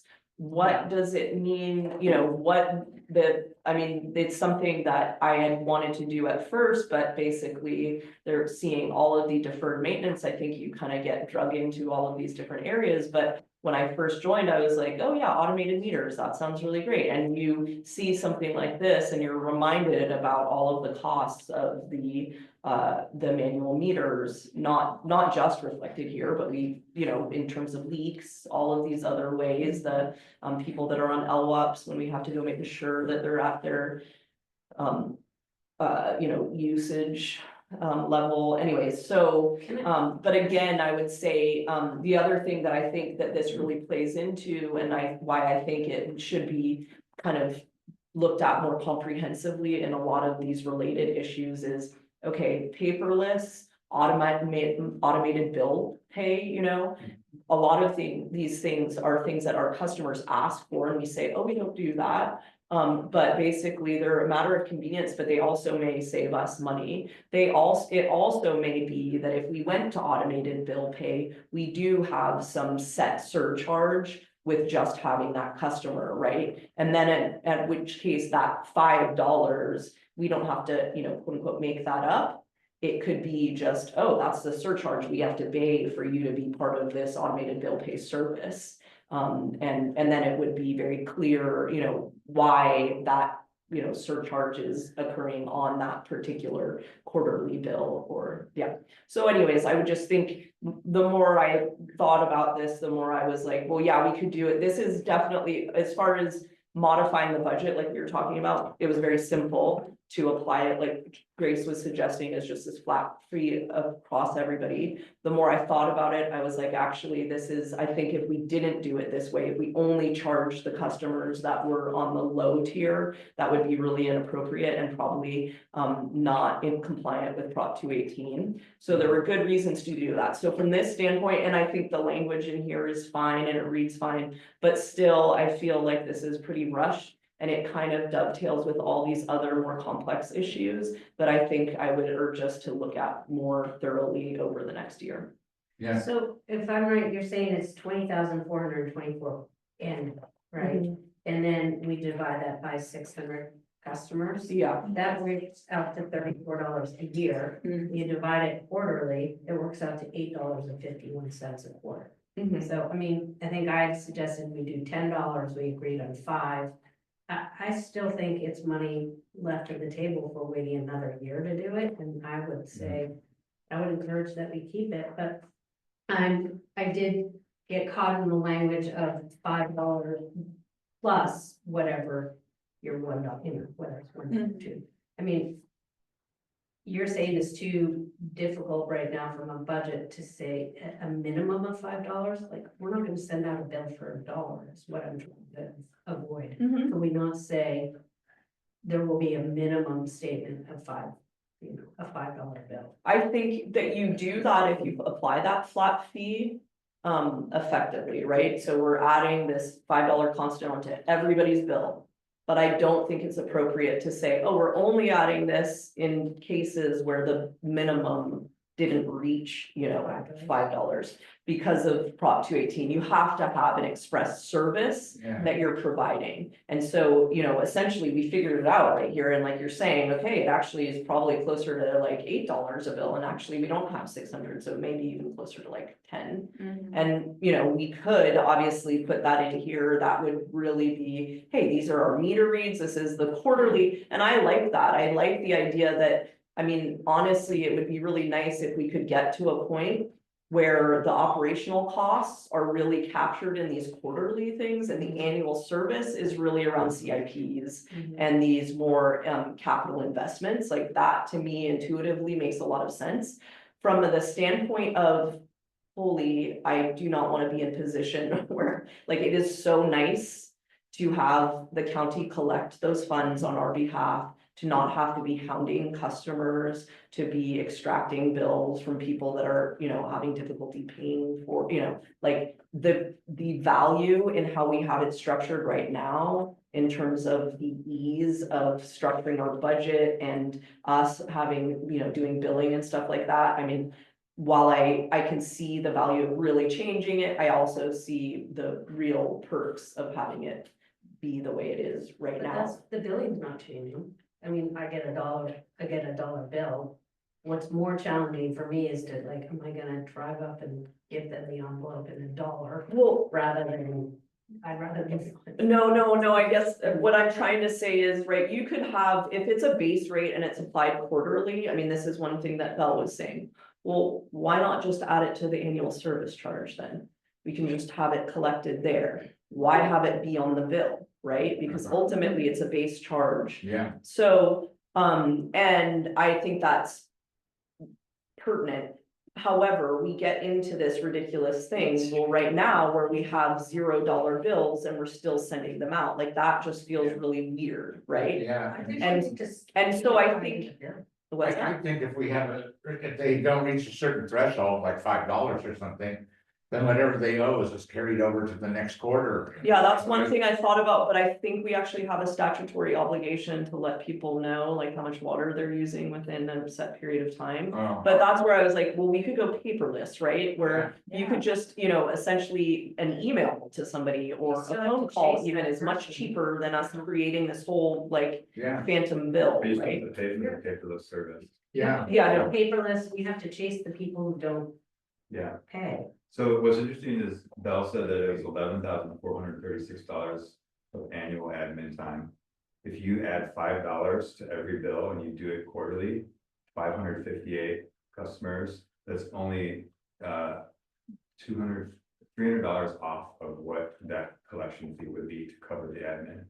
So it's almost like a perfect coverage of what the admin time is. That's not the meter reads though, that's just the admin. Yeah, well, the total is 20,000, but the admin time is 11,436, and if you add $5 to every bill, it's 11,160. So you're essentially offsetting the admin time by adding $5. Which is what the book says, right? Is that right? I thought The that.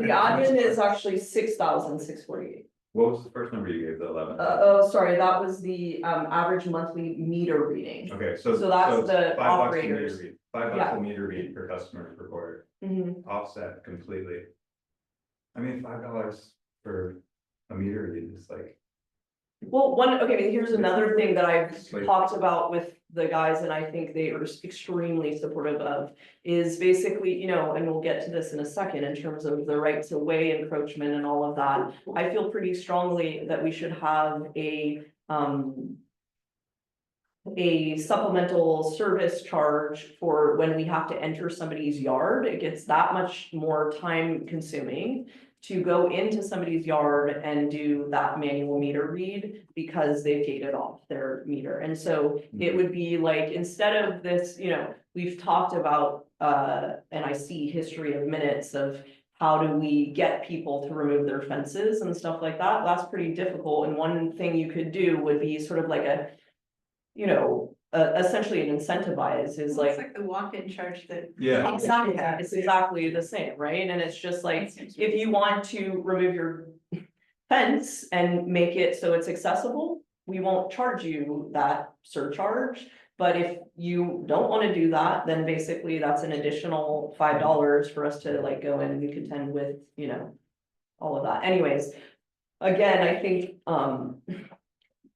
maybe what we're looking at is a broader discussion around how much does it cost us to actually do these meter reads, where it's more expensive because people have fenced off their meter. Would we want to consider a surcharge? And do we want to, instead of, as we've been doing now, kind of folding it into the annual rates, do we want to extract that cost out and put it as a base quarterly rate? But you're saying that's for next year. Well, Yeah. I think so. I think now's the time, I mean, Okay, $20,000 is a lot of dough that we're just, you know, can be used on other things. This is a calculated cost that you guys have prepared. I kind of like tacking it on to the property bill, you know, adding a $30 or $40 surcharge, that's the admin and meter read fee with, rather than like sending out a $1 bill with a $7 processing fee, that to me seems just wrong. Yeah, Yeah. But my next question was about online billing and automatic meter reads, you know, we'll relook at this again next year when we're going through this whole process. If we get to, you know, some sort of smart meters where the operators aren't having to spend so much time, then we can drop this number down next year. But this is the reality that we have now. I think it would be nice to cover it. And I'm in favor of tacking it onto the annual fee. So the Annual fee. Yeah. And still having $0 bills go up. Yeah, So the annual fee would be a 10% increase plus a 5. plus whatever we agree, like you've calculated it, what was it, $34? Yeah, I took it out of 600, so yeah, it should be 558. That's what I, yeah. Yeah, so. We send out 558 bills every Yeah. quarter. Yeah, I mean, I feel like that's a little bit awkward because basically what you guys are asking me to do is just increase the annual surcharge. Yeah, You know, well, no, I think we leave it at where it is. 10%. Yeah, But in it's weird addition- because why are we extracting this one operational cost? I mean, I think to me, it made more sense when we were extracting it because we were treating it as a base rate quarterly that's associated with the actual preparation of this, you know, bill. yeah, But when we fold it into the annual cost, it's like, I'm not extracting all of these other things. I Right, could right. do this for every single thing. And so that feels like now it's just gonna be like an 11% increase or whatever it ends up being. And I mean, I just would say at that point, I don't even explain it, right? Because I don't explain any of the other operational costs. yeah. Yeah. I mean, you're starting, I was gonna say, you're starting to charge for the postage stamps and you can't get into that, you know? Because then, well, if you're doing that, why aren't you also charging so much for the paper and how about the lights? And we just can't go there, you know? And do we have, you're saying we have to do this quarterly? We can't just do it once a year? The billing Mhm. charge, I mean, we could, but it would then make way more sense for it to just be part of the annual charge. Because that's, you know, we No, but bill it them, depends on your excessive water use, right? So we can't really do that as part of the annual. We really have to bill quarterly. We do. I think so because the customer needs to know how much water they're using. Oh, They're yeah. only gonna get billed once a year. There can be these big water usage and they don't even know that they're doing it until they get the big fat bill. yeah, Well, I think our operators would still be checking the meters, whether or not we send the bill out is based on. I don't know, like if they're within their LWAP, if they're within their historical usage, then, and it's $2, then no bill gets sent out, but if there's a big bump. Then yeah. that triggers a bill. It kind of feels like we're getting in the weeds here. All right. Yeah, I mean, and I would almost say that it's not the weeds, it's almost like the opposite of the weeds. It's like you guys are dealing with some big things where I need to approve this budget tonight, and this comes back to that original point, like, you know, we've highlighted this issue. However, you, like, the board or some iteration of the board has not addressed this issue for many, many years. Can we just continue to not address it for one more year? And then think about how we want to do this in a more sensible Yeah. way. Sure, I think so too. I'm okay with that, so are we striking that line from? Yeah, so I mean, I'd already obviously come here with the idea that, hey, I'm doing what you guys asked me to do, but I have the plan for basically undoing it too. Yeah, yeah, Which would be, that whole section, proposed establishment of a quarterly water service fee yeah, goes away. yeah, The reference to it in the end of that paragraph goes away. yeah. No, I disagree. I just wanna get the Well, money because, now. yeah, because I'm so exhausted by sitting in these finance committee meetings and not finding other opportunities for incoming revenue. And I just feel like here's an opportunity, we're setting a tone and we'll be able to reassess it and build upon it next year. So if it, you know, changes next year, But I think there's so many different components that just been brought up in this conversation, that it seems a little too 11th hour to try to just jam something together. I think we'd be better off to think it out, even though we lose a year's worth of income. Because our just in this last hour in this discussion, a lot of interesting things have come up. Sure. So, I still think we're leaving money at the I table. know you do, I know, well, let me go around the table, what do you think, Grace, you wanna try to work something out tonight, or should we just continue it for till next year's budget and figure it out? I think what I'd like to see is I'm very much on Kirsten's side. Sorry, say it again. I don't like leaving money on the table, but I guess I would propose something kind of in between, which is saying that we are gonna form a subcommittee or something to like, or to look at, to make this a priority, to really look at how we want to recapture those funds and what's the most sensible way to do it. Yeah. I Not guess just kind of punt it. No, but my question is, are we gonna try to change? I think it's a little early to do it tonight. Okay, that's what I'm asking. Yeah. Yeah, and so what do you think, Kevin? I know you're Um, caught. I don't like the idea of sending out bills for $1 in water usage with a $5, administrative fee tacked on top of that. I don't think, that doesn't feel right to me. No, If I'm only using $1 water, why am I paying $6? That, Yeah. to me, that doesn't feel right, so I think I don't like the way it's set up now, but I don't have a better solution at the moment. okay, so we'll defer, we're not gonna try to solve this now, we'll send the Prop 218 notice without the additional charge and work on. I think so, unless, I also don't wanna leave money on the table, this is money that we're, sucking up at the moment, so, if anybody else has any better ideas, I'd love to hear them, but. Well, I guess what I'm asking you though is like Grace just said, Yeah. no, let's not try to do it right now, let's get it more firmed up for next year. Are you So going we that would way? have to show them a bill that says $5 plus $1. Why couldn't we say it's a minimum of $5? Yeah, They the have to thing get is, in you there. basically, the way I looked at, because obviously other water districts do something similar. Often they take their annual base charge, divide it up over the month, they call it, the monthly base charge. Yeah. And then you see your water usage on top of that monthly base charge. That's not the way we do it. We've talked about the reason we don't do it that way is primarily because the county does so much work on our behalf. And that is so important. I would really not ever be advocating for us to get away from that because we're so small and to have, we have limited people that can be collecting funds and all of that. So there's really good reason to do it that way. So sorry, you're talking about spreading out the connection charge over quarterly bills, like the money we get Yeah, from it's the called an county. annual service charge. Right, So it's right. not a connection fee would be more like, oh, you add into our system, which obviously would never have Right. that happen. But the annual service charge. Yeah. Yes, people take that, divide Yeah. it between the 12 months, that's your monthly base charge instead of your annual base charge.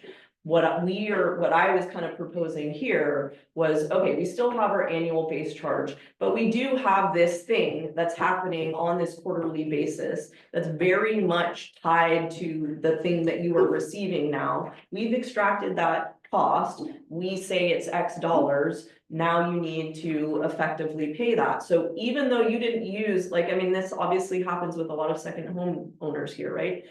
You're not at your house. We don't know you're not at your house. We need to see if there's leaks at your house, right? We have to go measure your meter, come back again, measure your meter, figure out how much water has been used over that period of time, put it into our database, prepare a thing, send you a letter that says you owe $0. Obviously, we cover that cost in our revenue stream Yeah. somewhere. It's just whether we want to extract that cost out explicitly, fold it in to effectively a quarterly base charge, or if we ever get to a monthly base charge and be like, hey, this is, what you're paying for here. Yeah. Yeah, and again, I think, yes, it sucks that somebody used no water, but we just walked through. Yeah. There were all kinds of work that was done even though you didn't use water. That's a Right. good point, yeah. All right, going around the table. I just think it should be a minimum of $5, and if you use $1, it's not on top of $5. Yeah, but how about, I'm trying to focus now on this agenda item, which is to approve a property 218 notice. Without, are we gonna try to address these issues that we've been talking about and modify it, or do we defer that until next year? And because there's too much to work out tonight, basically, to send out this notice. So, because I think that I think we're all pretty much in agreement that we need to do something about these issues we've been discussing. But is this the time and the place to do it, or do we just give ourselves more time to work it out? Well, I don't feel like it's much of an option. I mean, I'm hearing that's either the language is as it is. Yeah, Or it's out. We're not talking about modifying the language. no, we aren't, I think. We can entertain anything that you Yeah. wanna do, it's whether you feel like there's enough time to, implement whatever changes you would be proposing. Yeah, Yeah. And so how do you feel? I feel like it would be great if we could all come up with something tonight, but we don't have it, and so we should defer it. We don't have one? We don't have a solution that we all agree on. No, I think we could come up with it in the next few hours, but I don't think that's appropriate. Okay. For this meeting. What about circling back to, having a $5 minimum, with the sentence explaining what that pays for, I think. I think, I just wanna reiterate, I actually think the $5 minimum may be illegal because of the Prop 218, the real explicit nature around Prop 218. You have to define a service and you have to pay for that service. So if that's a defined service for somebody who used $1 worth of water, that's a defined service for somebody who used 1,000 gallons, Yeah, and your okay. tiered system is independent of that, right? The fact that that person had to pay $1,000 has nothing to do with this other thing, which is, effectively an administrative fee. Yeah. Does that make sense, Yeah. Kristen? I'm inclined to agree with you, Georgia, that I think we're trying to do too much tonight, and there's too many moving parts that really ought to be analyzed better, and, so. But should we take a vote then and see, because I can't quite tell where we're all at, and everybody's mixed on there. I think there's a chance we could leave it in, but I would add a sentence explaining what that $5 pays for, because I think, having the operators going around checking the meters, and I think everything you said explained it really well. So I think justifying that to the customers who, especially the ones that don't use any water or close to it. Well, I mean, that could be something that's also on the bill, it might be more effective, I mean, who's gonna, necessarily remember the Prop 218 notice that they didn't read Yeah. once, But before my they. concern is it goes back to your concern of $5 plus $1. Yeah, but if I get my bill and, hey, hold on, I only use $1 worth of water, why am I being charged $6? Oh, it says right there, oh, an operator went around and checked my meter and there was an administrative cost and they have to put this letter out and, yeah, I think explaining it, Mhm. no, you don't. No, I'm listening. I'm also just trying to think, okay, well, if it's already in our base tax, isn't that? That's what they're gonna, I think a lot of customers, are gonna think, well, wait a minute, aren't I already paying for that? Yeah. Yeah, and they are, I mean, and if we do it the other way, right, which is basically the LAIF contributing to it. Yeah, It's in your annual base tax, and again, I think the problems are more sort of, almost like semantic. It's like, where do you want this money to come from? yeah, If we fold it into the annual charge, then we send out $0 bills. Does that feel really dorky and weird? Yes, and does it come up all the time? Yes. And so, I mean, that's the part I really want. But I- Away, yeah, is the yeah. getting a Yes. $1. Yeah, Well, I so- think we need to change our procedure so that we don't do that anymore. yes, so that's what I was saying is I can look into, and this is, again, it's like some of this has legal, implications that I don't know, but like, can I go to a lawyer and say, hey, if people opt in to say pay their bills annually, is that feasible? Like, we can kind of figure out like, what are all of our options here? Hey, if somebody doesn't use any water and I have to send them a bill that is $0, do I actually have to send that? Could they opt into a program where all I do is send them an email and say, you're not receiving a bill this week or month, quarter, you didn't use any water, right? Like, Yeah. so there are other ways to basically get away from the dorkiness of that, which aren't just going down this road of actually adding $5. But again, to me, that's where I'm like, let's push this off for when we talk about the leak relief, yeah. No, like I can think about it more deeply, come back to you guys with a proposal on a lot of these different issues that are overlapping. And we can understand that obviously it's not like we're not paying for this, it's just the route by which we're paying for it is effectively a reserve that belongs to those water customers anyway. Yeah, We have a charge that's specified in our, whether it's in the property tax or bills, that is an annual water meter connection fee. It's called annual water service fee. It's the same thing that we're calling it in Yeah. Prop 218. yeah, But I think that I don't know if that's specific to us, but I think a connection fee really means like new connection. Okay.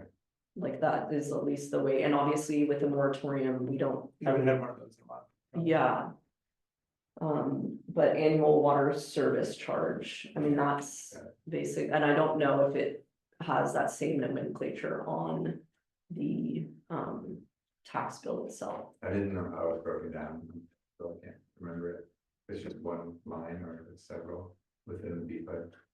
I think it's- Well, there's a water, there's a sewer and the septic drainage, those are all separate. There's lines. only those though, right? Yeah.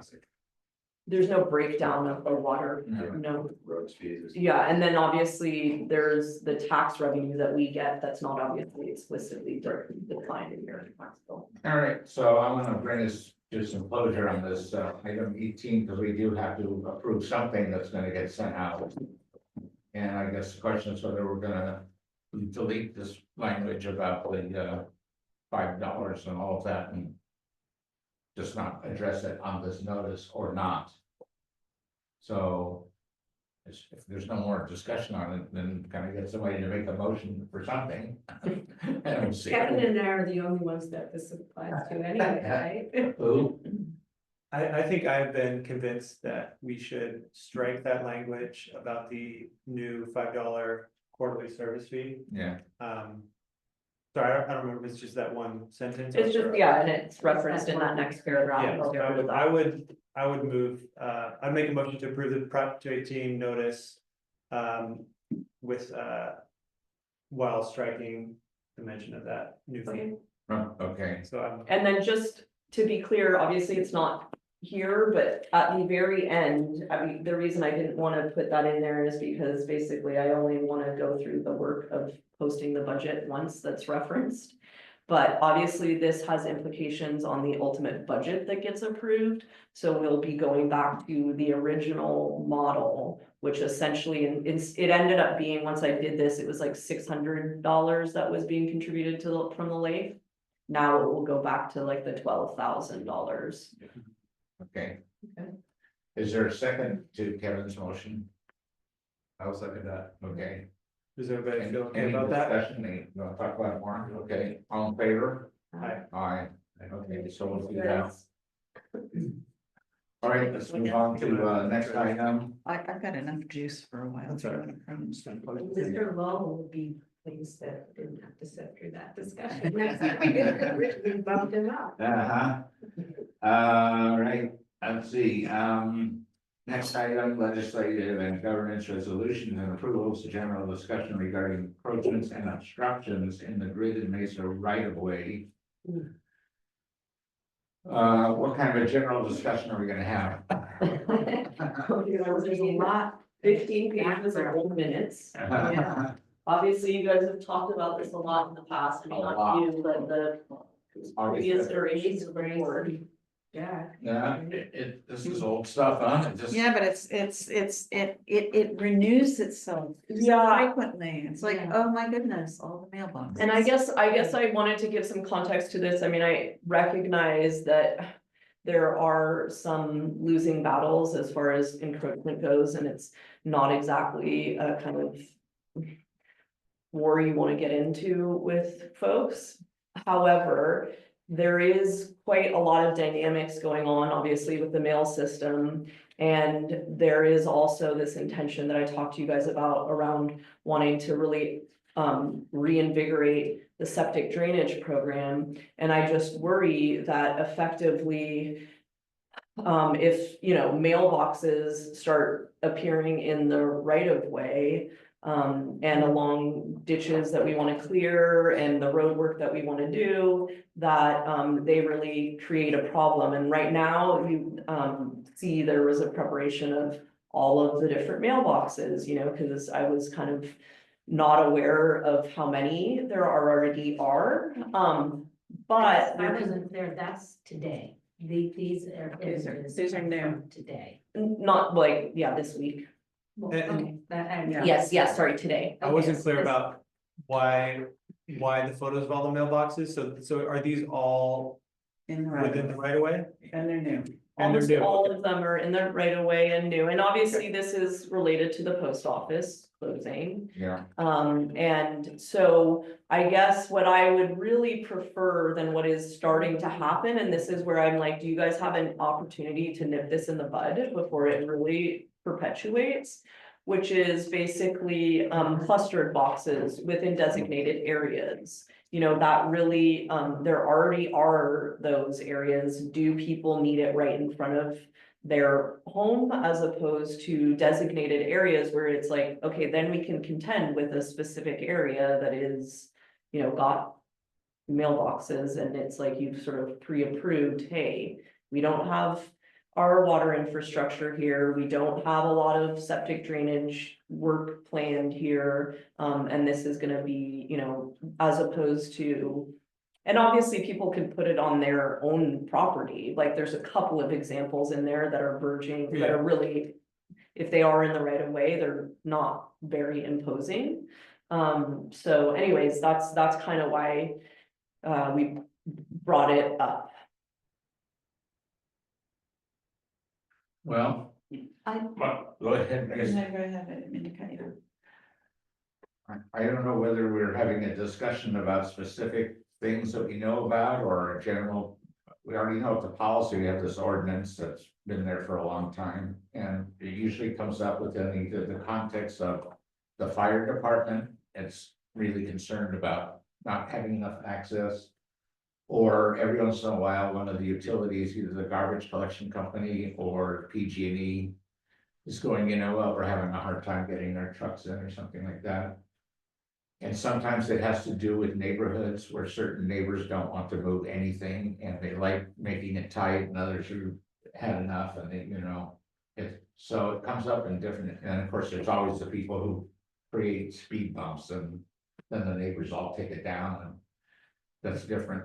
But I think the primary one has to do with emergency vehicles, fire engines and ambulances, and what do we do? Because I know sometimes our crew has a real hard time getting to a meter, and we used to try to, there was that one guy, I can't remember his name, who started planting all that stuff in the road in front of his house and just basically covered up his meter, you know? Remember that? That was a couple of years ago, I think, but anyway, and we saw him doing it, right? And wrote him a letter right away and said, no, we see what you're doing, can't do it, you're blocking us off, and he didn't like it, but ultimately, I think he pulled back and removed the foliage that he had put in and gave us access to our meter. But I think our ordinance is basically, I mean, it had to do a lot with the roads, but it specifically has to do with access to the meters, you know? And so what are we gonna do? Are we gonna go after everybody, or do we write letters? Well, I guess that's kind of where I was thinking is, I mean, I understand that the ordinance is written very generally. However, there is maybe an opportunity to say, to put out some public statements, please don't put up mailboxes in the public right away. Here's an example of how you can do this, you know, with on your fence line or whatever, you know, so that is just urging people to not do it that way. I'm interested in what what messaging the post office is giving these people, because for years there were no new mailboxes that the post office was serving. Right, And now I think as a way to kind of circumvent the irritation that people have about not having a post office, they've suddenly opened it up a bit more. yeah, And I don't know what the extent of that is, But there's a lot of new mailboxes around and they are in the public right of way. And my sense was that that was probably some kind of a postal regulation that the post person had to be able to like reach out their window and put it in the box or something like that. Yeah, That's what. So it seemed to me that there may be some conflict of interest right there. I certainly don't want anything else going up in the public right of way. I mean, I think that, you know, the post office creeps out and then you plant some rose bushes to make it look nice and then all of a sudden, you know, it's all on top of our water lines. yeah, And it's not just the meters. It's like the meters, I think, are a small piece of it, but it's the water line access too, particularly if we're looking at. Not to mention that people capital are digging improvement. these poles to put in these mailboxes and not calling in USA Yeah. and stuff. So, Yeah, I don't think the post office is giving them the and, information. and great, to be clear, yes, the, you know, this all surfaced because of an individual post that was put up right near our main, and we were concerned, and basically, that kind of got us thinking, okay, well, why don't we look at this issue a little more broadly than just this individual?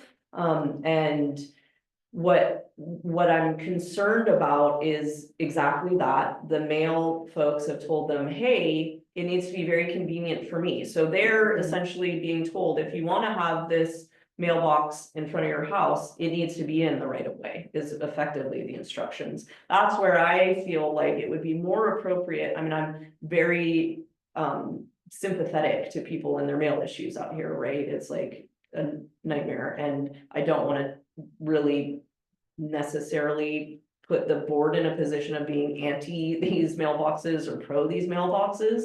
However, I do think that if you cluster them in a way where you've essentially pre-approved an area for them, that would be a much more like appropriate way to do this, as opposed to kind of a free-for-all where effectively people are having to put their mailbox in the right of way to serve the post office, post mail, you know. I hesitate to suggest this because, you know, it's the post office. But have you or Bill tried reaching out to them and saying, what, could we see the instructions that you're giving them? This is our concern. I mean, can we work with? Val, The can you post remind person. me about the guy who called you? Was he from the postal service?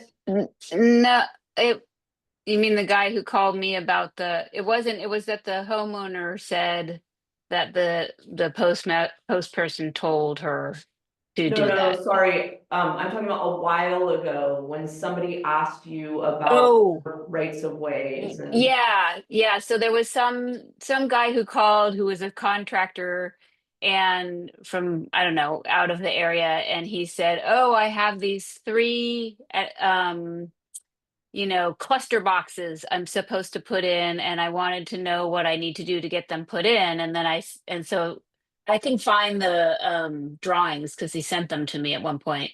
And 2 of them looked like they were in the of the paved roads. And so I said, well, you'd have to call the county about that. And then one of them was on the dirt road. And I said, well, you're going to have to, you know, come before the board and discuss that and get a roads permit and all of that. And he disappeared. So And install. Yeah. Yeah, probably. sure. So wait, are we talking about a policy around mailboxes? I mean, that's kind of, yeah, Public right so, of way, I think. yeah. We already have a policy about rights of way and putting anything in them, you know, man-made plantings, anything. So this applies, but do we need something more specific about mailboxes, or is it more about just reminding people that nothing can go in the right of way? yeah, I think that's the it's question. the latter, I I think think. that needs, Jack, I think if Recology garbage truck is driving and they hit a mailbox in the right of way and it damages their truck or injures someone, who pays the lawsuit? If the garbage truck hits the, If the mailbox is in the right of way and the Right. garbage truck is picking up garbage, which is in the right of way, which is controlled by the BPUD in some ways, who pays if the driver gets injured or the attending? gets well, injured? it would seem like the property owner put the mailbox in there. But, okay, so is there a way that if property owner says, well, you didn't tell me that I couldn't do that. put this in the right of way, So that that's they our could get out of obligation. it. And then if we're, let's say that we, as a BPUD, are attending to a leak or a pipe and it has to happen urgently, and the guys are like, we need to rip this mailbox out right now. Yeah. Do we have to pay the property owner for their mailbox? I would think not, because they didn't have a right to. What if we didn't tell them that they couldn't do it? Well, supposedly ignorance of the law is no excuse. Okay. But having said that, it might not be a bad idea to notify all the people who are putting up mailboxes that you can't do it, and Yeah. if necessary, they'll be removed to accommodate utility use, whether it's the garbage truck, the BPUD, or anybody else, you know. Well, is that a mass distribution to everybody on the mesa that would include items such as, and you give examples inclusive of mailboxes? Yeah, I think it should So it's be not because, just targeted. yeah, because you need to notify the people who might be thinking, oh, look at all these mailboxes. They're doing Yeah. mail That's, service. that's exactly what I'm worrying about, right? Is because we're right at, it's like the Azola. We're Yeah, right that's at the exactly point what it feels like. Where to I'm me. like, oh my God, there's another one. It's a slippery slope. So I just feel, and it feels weird because effectively, you know, I think that we should have a kind of more described policy, like mailboxes are not an exception to ordinance 30. I would say this has not actually ever surfaced because we never had mail on the mesa, right? So this is why it's all bubbling up here. I would say it would be appropriate to amend ordinance 30 to where there's examples, shrubbery, blah, blah, blah. You could include mailboxes in there. And then you could effectively, you know, blast out, have us communicate effectively a public, you know, messaging campaign. Heads up. So let people know, I know you've seen mailboxes in the public right away popping up. That is not an indication that VPUD is in favor of this. We are looking to, you know, improve and, you know, expand the right of way and, you know, whatever that, you know, we would have the right if in a leak or whatever, just reiterate some of the things that we already say related to the right of way, but within the context of mailboxes. I wouldn't even put the if in, I would just say you can't do it. Yeah. Because the if sounds like, oh, well, let's let it go until something happens. Well, no, I guess the Yeah. only question is basically what do we say about the ones that are already there? And that's the complexity. And I do think there, you know, while there are several of them, there are not a million of them. And this is a ripe opportunity to basically let your kind of decision be known and effectuated. Well, if, let's say we say you cannot do it and they have to be removed, what if people say no? What is our toolbox for punishment? Yeah, I think that then we get into the morass of ordinance 30, which is basically very difficult to actually, you know. There's no punitive.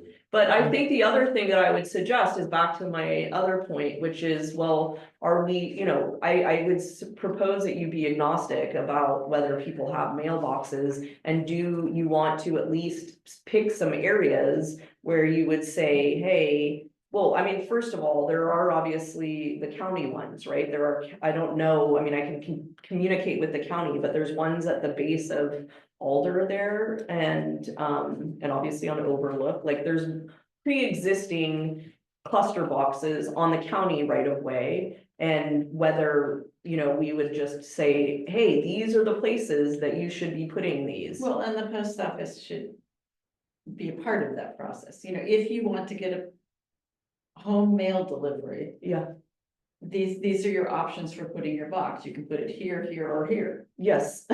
finish. Yes, exactly. Well, I feel like we're talking about two separate things. I mean, now that I'm aware people are getting mailboxes, and I know I put my name down for an application downtown mailbox. And yeah, it is making me wonder like, oh, well, why can't I be putting up a mailbox, or what's happening to this mailbox? And now I'm wondering, are people paying for a fee to have a mailbox mail delivered? Isn't that more cost to the, I think it's free. Yeah. I don't think there's a cost. I think it's a, that, which just seems crazy. Yeah. it's a Right? national, it's a 'Cause that's- law. You have the right to have your mail delivered to your home. Okay, so it makes me come back to think, okay, I feel like a notice needs to go out Yeah. to remind people about setbacks and right of ways, and what is, and to stay within their property. Now, whether they have those surveyed or not. I feel like that's really not our problem, if they are within, outside of their property line. And they're in our right of way, that is a problem. Yeah, Um, I mean, so just to they point should out, be responsible for knowing where their property line is, whether they have a surveyor. So I feel like that's a separate notice, and I don't know if that can go out in a mailer with the 218 or a separate. And then for me, it brings up, like, I want to talk about the post office, because I don't know whether we. yeah, I mean, That's a separate agenda. yeah, I mean, and just to point out that, when this was all happening in terms of the real fight around the post office, the people that were really leading the charge there were really against people getting these individual post office boxes. So that's where I'm like, I mean, and I don't, But not because of right of way issues, it was because. no, The it was cause. undermining the cause and that, so, yeah, so. I thought it was just like he was selecting of who he was willing to deliver. No, I think the idea was that basically, there's value in having a post office. And that if you essentially, people would lose their kind of fighting spirit if ultimately they're like, oh, I'm served, I don't care about the post office anymore. So that was, I think it's not necessarily pertinent to this discussion, but I think it's important for us to consider, the community impact of not having a post office. And that there are definitely people, when they see these these individual boxes are basically seething because they're like, it's indication that they're like losing that fight. So anyway, yeah, I mean. Separately, could we, for next month, get the agenda topic back on the stuff, because I know Jennifer was working on getting a temporary post office facility on the Mesa Park or on Beaver, and I don't know where. Did that just fit? Yeah, I mean, she was not the lead person there. She was basically looped in, and would be invited to those meetings. That was when I first joined here, that those meetings were still happening, and then it basically just fizzled out, and as it did. I mean, it wasn't like BPUD was leading the charge on that. It was basically, there were no more meetings to be invited to because that had, it hit the roadblocks it hit, but. Okay. Anyway. So there is nobody not projecting. I think we're. Oh, yeah, we're not on there I anymore. think we were meandering here, I think we need to like figure out the public right of way discussion, because it's really complicated. And we like, okay, so let's say that I hated my neighbor's mailbox and I filed a complaint with Marin County. What would happen? You filed it with us actually according to this ordinance because Okay. your neighbor gives them an So let's say you would point me to ordinance 30 and be like, okay. What? Yeah, so how- it how- says here that there can be a complaint is made and then upon receiving the complaint, the district would notify the person who put the obstruction in the road, Yeah, that it has to be removed. And okay, if they refuse to do it, the district has the option of actually doing it itself and charging these people for the cost. okay. Is that what it says in, I just saw that. where's that? That's. I think I found it under Toward the end, right? Page 4. Yeah, So upon ordering an obstruction removed or abated, the board shall make a determination that the cost of removal or abatement should be in the interest of justice and fairness and borne in whole or in part by the district or by the person who caused the obstruction or by both, mhm, and shall instruct the manager accordingly. So that means that, theoretically, we could remove the obstruction and charge them for it. yeah, And that's how we get it enforced. Yeah, If that's how it went, I can't remember an instance. Generally, when we have told people that they have something that's in the right of way, they moved it, Yeah. Although, Well, there was all those meeting minutes with Steve Hodge and discussion about reimbursing him for plantings. Right. Like at one stage you had said, yes, we will reimburse him, and then ultimately it was, you were not going to reimburse him, because he knowingly planted. isn't it In strange? the right. It's strange to like have a fence that creeps into the right of way significantly, but then expect the BPUD or the county to maintain that tree. that you're claiming as your property, you know what I mean, with that fence. Well, if they have a tree that they've got growing inside a fence and the fence and the tree are both in the right of way, I think Yeah. there'd be an argument that they've taken responsibility for the tree Yeah. because they fenced it in. But he was saying that like he should, VPUT shouldn't ask for him to pay for it because it was in the right of way. Yeah, So I guess I don't want to remove people's fences and whatever and mailboxes. But I think that if we don't make a very clear and like black and white action, that it's not gonna get resolved, and it's just gonna keep getting worse like it has Yeah. for decades. Well, Yeah, it we was can really send interesting to read the Anita stuff Yeah. too. And I mean, that this is, if we do go down that road, it should really be a partnership between Yeah. us and the fire Absolutely. department. And I guess, I mean, to me, this really dovetails into the whole septic drainage, because like I said, I think that and you see that, that's the way it's always been thought of, is really within that program. So that was reassuring to read those minutes, and it's like, it's not like we're totally out of left field in No, thinking this no. way. But I would say that to me, like, just to kind of contextualize this, because it really was around a specific incident where on Poplar, there was a new meter pole, I mean, not a new post office. Mailbox. Okay, new mailbox pole that was erected on Poplar in the right of way near our main, and it was like, whoa, can you go check that out and make sure? And yes, it is, and now what are we gonna do? So that's the problem, and it's like, we don't wanna pick on an individual, so that's where we're like, well, let's look at the other meter boxes. And then is it even appropriate for us to essentially carve out mailboxes are different than fences or different than bushes, right?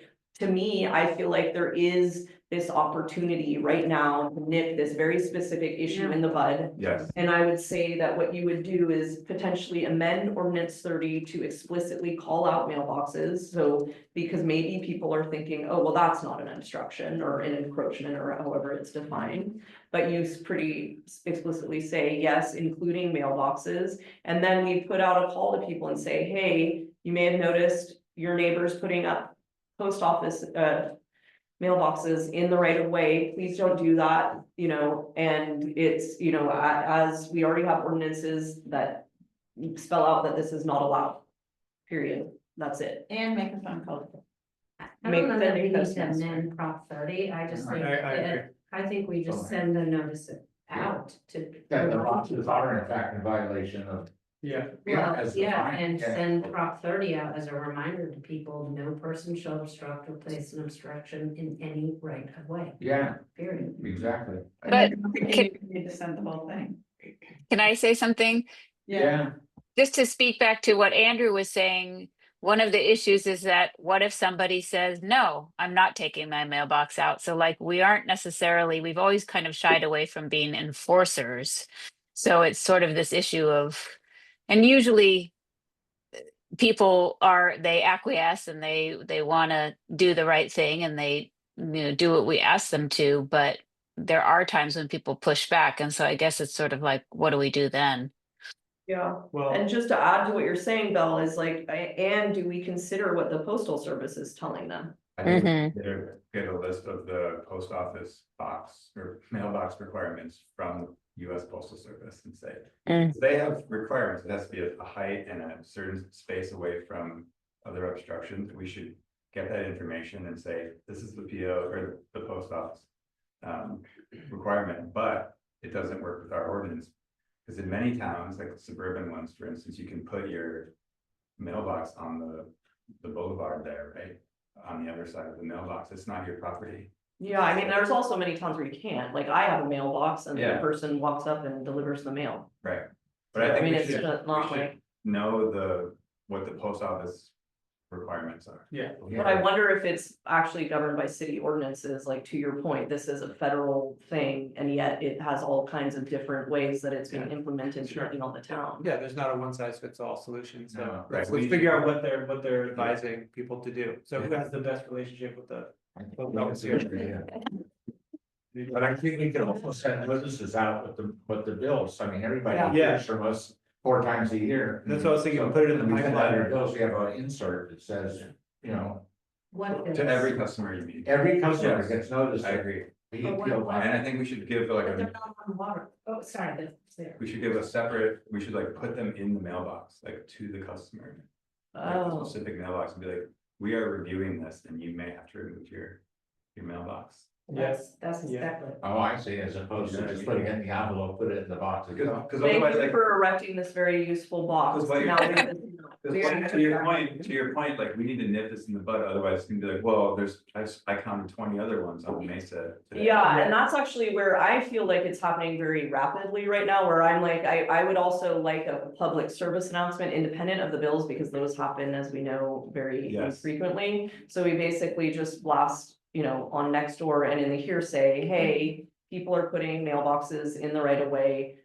We have an ordinance, go read it, it's on our website, but you're not allowed to do that. Yeah, Yeah, I I post agree. it too, like at the That's laundromat great. and stuff. And if you could also send them out with the Prop 218 notices, since it's a mailing anyway, and it would save the postage. Okay. Because the problem with the bills is they only come out quarterly, whereas the Yeah. 218 notice is gonna go out to everybody. That's true. Can we And it's like not that- gonna cost us anything extra, we add add another piece of paper. Can we add these like peripheral things to Prop 218 or? I can look into it, I mean, It could and be the the other thing same. is, are you guys gonna wanna review that draft of what gets sent out? Or is that just a directive that you're giving me? I think it should be an insert as opposed to part of the. project. Oh, yeah, no, just another piece of. Bright green paper or I'm something. just Yeah. a Easter egg embedded in the product. Yeah, I mean, I trust you to write it unless you want us to. Yeah, I think we have to review it, because you have to send this out pretty soon, so. Yeah, we'd have to send out the Prop 218 before Yeah. the next meeting. Just, That's- yeah, notice that we do have an ordinance that prohibits encroachments and obstructions, and the mailboxes are becoming, whatever language you want to use, I think it's. Yeah, Put them on. that Yeah, list. I mean, I guess, and then the other issue is basically the specific incident that we're dealing with. That person is sitting in limbo, we're basically giving them the same public notice, But we could say like, we've reached out to the, all of fire the other. chief and the post office or the USPS. And we're reviewing Yeah, how to proceed, Reviewing options. reviewing options. Yeah. I mean, I think that I do like the idea of finding out what the post office tells people about And the specs for the putting up I mean, if I just erected one, I would probably say, well, these are the specs that the PO told a, me. yeah. yeah, I'm happy to go Well, to the post Yeah, office. and that's ask definitely what for an happened, the person application, and said, then they give me I'm the not paper. gonna get out of my That's what car they to did. deliver it, so you need to put it right here. Yeah. I mean, but whether that person was just like referencing an actual specs or Right. versus just making up their own rules. Yeah, Well, it makes sense from the post office point of view to have banks of multiple post boxes, Absolutely, yeah. like 3 of them. Yeah. Then they can just go bit for bit. I mean, it's way better than driving all over the hell and going to Red Mesa. That doesn't. Right. Or a that post doesn't really office. make sense at all. Yeah. Oh, that's a good idea. Well, this is. Um, As said, I'm happy to go down to the post office and ask for those specs. yeah. To bring them. Yeah. And Yeah, I I mean, we think, can I do that think on the the- office should call the post office and say, hello, and talk to the new postmistress, Okay, who seems like a pretty nice person, and say, Yeah. this is, I need to know. we were terribly surprised Yeah. to find all of these new mailboxes popping up in our right of way, and that contravenes, our policy. And let's put our heads together so that we can Mhm. not have our wonderful customers and your wonderful customers get irritated deeply at one or the other of us. Yeah, Belle, what were you gonna say? I forgot. All right, I would say, Belle, to answer your question about what do we do about the customer who doesn't want to move their mailbox, I think. Yeah. We just deal with that down the road, but we have to, like everybody says, nip it in the bud. We can't let these post boxes just flourish and multiply. I think we just have Yeah. to go somewhere, so I think it's good to just start. Why Yeah. don't you send them a notice like whatever happened with Steve Hodge? Well, Didn't he get you a would- notice? Yeah, that He- you were in there? Yeah, Yeah, that was confrontational. Yeah, it wasn't. I mean, I think- they were really nice about it at the end, though, and they moved their planting and, it was confrontational, but it worked out. I think, can we start with just a green notice? Either in the mailboxes in question or sent out to everybody, let's not make it an official, this is a letter from BPUD saying you must move your mailbox type thing, let's just start with. These are the rules, they're being broken, kind of lay it out. I don't more know the generally. issue that you're talking about. I thought we were just addressing now the issue of the person you're saying. I thought Belle was No, saying, no, what I do we do was with the wanting person us to use who has this an as an issue? opportunity to discuss it more broadly. So I think I would concur that it's not about individually, I thought Belle was I thought we had moved on from that. I thought we got an agreement to go with a notice in the 218. But I thought Belle was asking, what about this individual that we have? No, just an individual, I think. Oh, Like, yeah. I think if- Yeah, if somebody in refused general. to remove it, Yeah, we I just- think she's saying, Got yeah, and as specifically, I mean, I think this person's gonna be very amenable, they've been amenable the whole time, but like the people that have already gotten used to their boxes and you put their, the letter in there and they refuse to move them, I'm Well, I think that not gonna like die on the Can we cross bring this trying to up get as somebody an to remove agenda their item mailbox. for another if we meeting? have an alternative, if we work with if it's possible to work with the post office and say, you do have to remove it from wherever you've got it at the moment, but it can go here, you will still be getting your mail in your mailbox. Yeah. It's just your mailbox is gonna be, Yeah. down the road a piece or Or something. like attached to your fence or something. Yeah, I mean, I just think there's pieces of this that we don't have the information about, but first of all, Yeah, don't have any more go up. but I think If we, any more that we can possibly help. yeah, so just to make sure I'm understanding, I'll look into whether it's appropriate to put it in the Prop 218, given that that has the, express legal obligation to get that thing out. But basically, what I would suggest is I'm saying, yeah, this is not all right. We have rules that state why this isn't all right. If you want to read more about those rules, you can find them here. And we will be working with the post office to better understand their rules and where it would be appropriate for you to put those mailboxes in the future. Yeah. Yeah. Okay, You can say any obstruction, including mailboxes. yes. Yeah, I mean, I just think we should start with just the notice of the obstruction, whether it goes as a green flyer within the note 218 mail. I guess, find that out and it would be preferable. Mm. But I feel like the whole mailbox and post office delivery, and there are a lot of other steps. Can't we just put that as an agenda item for? Yeah, we should. You're saying just broadly let people know about obstructions, you're saying, Yeah. and not even call out mailboxes? It's not, yeah, because we want to just get this letter out right now and, with the 218. As a I guess- reminder for people, you cannot post obstructions within the right of way. Mhm. This would include It's a good point. planting, fencing, Mailboxes. post office, boxes, whatever. Yeah. And something like let's that. leave it at Yeah, That sounds good. Sorry, I'm getting tired. No, you're good. I think And I that's- just want to talk about the post office box No. and the post office as a separate separate, agenda. yeah, although I could point out that on the 218 notices, I think, go to the owners of the property. A lot of people at the PO boxes are renters, so they may not get it. Well, then we Maybe should just put it in the underscore box. that and ensure. I mean, I that think you as I- a renter.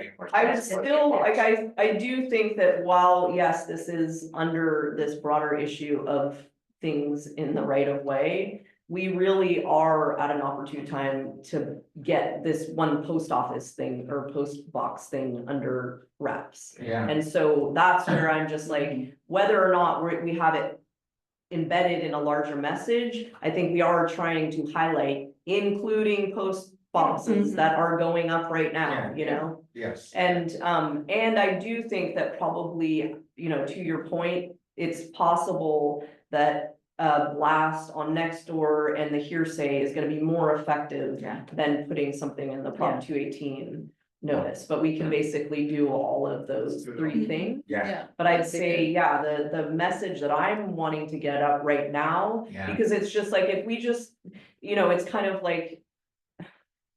There's so many things in the right of way, there's such an understanding that we've kind of like are losing that battle, that if we just are like.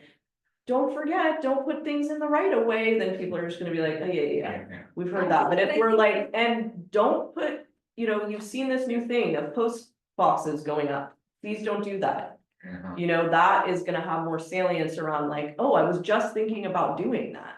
Mhm. Well, I also You think know? you're bringing up momentum, and we Yeah. talked the other day about the PR and messaging, and this is the beginning of the reminder don't build within the right of way. Yes, This includes X, Y, and Z. yeah, And then if we need to talk about people's post offices, specifically those people, put a notice in the box, as you suggested, and specifically send notice to those yeah. property owners. Yeah, and I guess the other question, like if we then get further down the road and we've collected some of this information from the postmistress or whatever, like what is our obligation to basically, I feel like it's polite to effectively say, you can't do this, and if we're not giving them a solution where some other government agency is telling them you have to do this, that just feels like they're in this like bureaucratic kind of nightmare, right? Where it's like, it's better for us to work directly with the post office and figure out a solution. Definitely. That's why I put that one photo in the pictures of, it's actually Malcolm Ponder's post office box, so I don't know if it even gets real mail, but it's like buried in their fence, which I was trying to think if we could come up with some, like, here's some way you could do it, and that might be helpful. That's the way to do it. Yeah. I don't think they do get mail. Yeah. His PO box used to be right by mine. Oh yeah, no, I don't think I mean, that was for like personal stuff, but it was just an idea of like Yeah. what people could do. Right. Yeah, but to your point, Belle, it would be nice if we are telling people to do that, that's not counter to what the post office specification. Like, and whatever you do, don't embed your box in the fence. Right.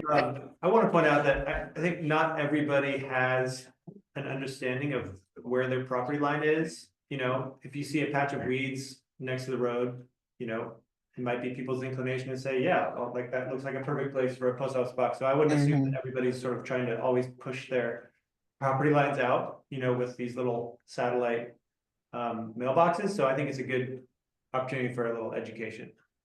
Ditches are important.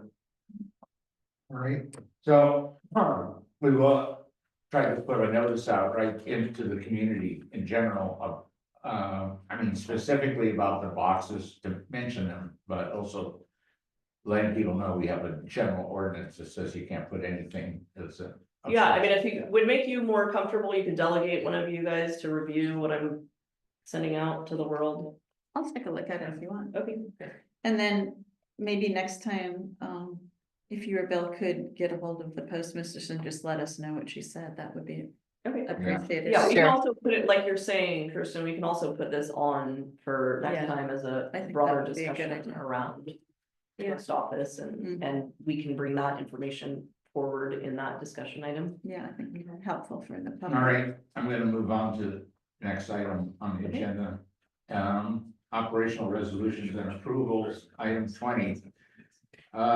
Mountain View Services proposal to replace filter components. And there's some emails in the binder, Yep. back and forth with Stu and the people who are making the proposal. You have a recommendation for us, Georgia? Yeah, to approve it. I think I talked to you guys about this at our budget meeting on Monday. This was all the filter components and how we were having to order on eBay and not getting the right things even. So this is basically much needed upgrades to the filter components. So do you have a recommendation for the amount that we should spend, or is there a set amount in the proposal? They seem to have a number of exclusions. And we can exclude, well, we will read into exclusions. Well, it's like, plus, you know, this, I don't have it in front of me, so it's like 17,000 plus travel.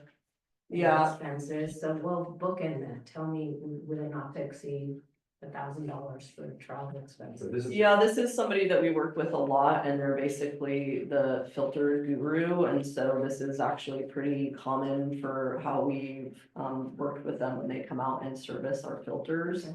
So, I mean, it's They're in annoying. Colorado, right? Yes, they're in Colorado and they're, I mean, I They're like think a The unicorn. filter guy. Okay, I have a question. We don't have that much Okay. coverage, yeah. I mean, and you already know historically what they. Yeah, But it's it's all comparable. Reasonable, okay. But in the end of it, it says that they will no longer be doing field control panel upgrades. Did you see this? This is at the very end of their proposal. Yeah. Are they not doing any more, like, will we not be able to get them to come out next year or the year after? Is that what you're getting Yeah, at? it sounds like he's gonna be retiring, but he's training somebody to be his replacement who's closer in San Jose, I think. But I mean, if you talk to the guys, they like bow down to him. He's really somebody who's been involved in our plant since before I was there 20 years ago and is really knowledgeable. But is Kevin, retiring. I did bring that up with them because I was like, well, this seems weird. Why don't we forge a new relationship where you're about to make this huge investment? Why don't we forge a new relationship with somebody else? And then eventually, effectively, because we need to create that relationship anyway, right? Yeah. He's retiring. Basically, the word that I got back is there's really nobody else. We are hoping that, like, fingers crossed, his protege is like, who's gonna be his replacement anyway. So there wasn't a lot of flexibility out there. There weren't a lot of options. So, Yeah. if this is the only show in the country, I'm sure. West of the What Mississippi. does everyone else do? Yeah, that's what I was gonna ask. I don't know, and that's where I was like, is this, this has been the MO at the district for many years of, we fly him out from and I don't know, it's not like I've gone and been like, let me do my own detective work and see Yeah. whether he's really the unicorn you guys are making him out to be. So anyway, I probed them on it and they said, no, there's really nobody else. As far as me going and, doing my own homework, I've like taken them at their word, but I don't know how exhaustively we've really looked at other people that work with these. But it's not They like- did Oh, They did say that the materials that we're getting now are the company that is providing them is very much around and very much able to help us. Yeah, Yeah. thanks for reminding me about that, Belle. So that was like, but it was like DuPont or something. It was like, Yeah. it was gonna be a lot more expensive. So whether there's a similar person to him that's just like doing their own kind of less corporate version of maintenance of these filters, I don't know. But yes, there was the option to use the actual. But it's not like we're signing up for some obsolete technology that we're gonna have to replace as soon as this guy John Lewis retires. I guess what I'm wondering is like, if this guy is so specialized, why would we go with something that, like, I feel like the district should use the most generic, easy to service person servicing them has the least amount of education, you know what I mean? It's like a BMW versus a Mazda, like, or a Honda, like our equipment should be the most basic stuff because we're so isolated. And so to have someone like this from Colorado come up to work on it just makes it even more complicated and more timely. Yeah, I mean, my understanding is that the filters have set filter components that they're compatible with. That we are purchasing effectively the upgrade that allows us to continue to maintain that thing. I don't think I don't think we're contemplating like, okay, let's downgrade to the, non-digital or, like the analog version of this thing. So, I mean, I don't think we have a lot of options. It is a big investment. And this is basically not gonna allow us, yeah, I don't know. Okay, my concern is that we buy these things, they work for 10 or 20 years, but then there's no opportunity to like replace those, and then we have to replace the entire system at the treatment plant because, oh, these pumps for filters are only compatible with this outdated technology, and the whole industry has moved away from them. So there's no workaround for what you have to replace your. You're talking about the filters themselves? Well, I don't understand why this one person in Colorado with this one piece of equipment can only do this. Like, there are thousands of water districts in the United States. Like, why don't we use what they use? Yeah, I mean, I don't know if we are, and basically those folks get serviced by DuPont, like that could be the, Okay, you know. okay. the answer to that, is that we essentially have found our guru person who probably was around when these filters were like developed. Yeah, And he's probably even better than if you get the person from DuPont, but the DuPont person is like serviceable. Again, I'm totally speculating here Yeah. because I was asking the guys similar questions of like, is this Yeah, a big no, I investment that we want to make? Right now, considering that this person's retiring, that makes me scared, right? And is this an opportunity for us to basically forge different relationships? I don't know in terms of like, yeah, just from the technical standpoint, like what our options are. You know, if it's like, basically, no, we're already kind of hamstrung in terms of, these are the filters you Sure. have, these are the components you have to have that are compatible. That was the sense that I got. okay. And then it's a question of like, okay, and then who are we working with that helps us service these when they, you know, break or whatever. The other thing is that these are, like Wi-Fi enabled in terms of the diagnostics can be done remotely. Now that once we would do these upgrades, they can't be serviced remotely, but at least you could identify, you know, what's going on with them Cool, with, okay. Yeah, but it is foreseeable that in another 5 years or something, there'll be a whole new generation of technology that Yeah. makes this obsolete. Yeah.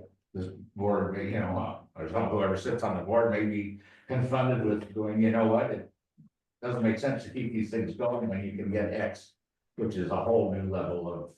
you know, and my guess is AI. Yeah. Yeah, Well, I think that's more at the level of the filter itself too, right? Like Yeah. it's like, whatever, you know. So this proposal is for 4 machines, a total of about $35,000, right? Mhm. 8841 per machine for 4 of them. So can I get a motion to approve the proposal? Well, I think we're doing this tonight because he needs to know by April 30th, is that right? Like the price is only good to the end of the month. Yes, and And this it- was something that was really impacted by tariffs. So It- that it's was not got- only the price is So only that's good, gonna but go the up price is gonna go 35%. up a lot. Yeah. Sounds like we. I can make that motion. Okay, I would make the motion. there's To a second. approve. I'll second. All right, any other discussion? All in favor? All right. Aye. Okay, next item, employment related approvals, none. And we're now down to minutes, what do you know? So. Is Lowell Strauss here to talk about Elwell? No, we're gonna skip that one for now. That's already been done. Item 23, a finance committee meeting, March 17th. We'll make a motion to approve those meeting notes. Minutes, okay, is there a second on that motion? I'll second that. All in favor? Aye. Aye. Item 24, the minutes of the regular meeting of March 19th, 2025. I don't have the minutes we have there. So weird. What are you looking at?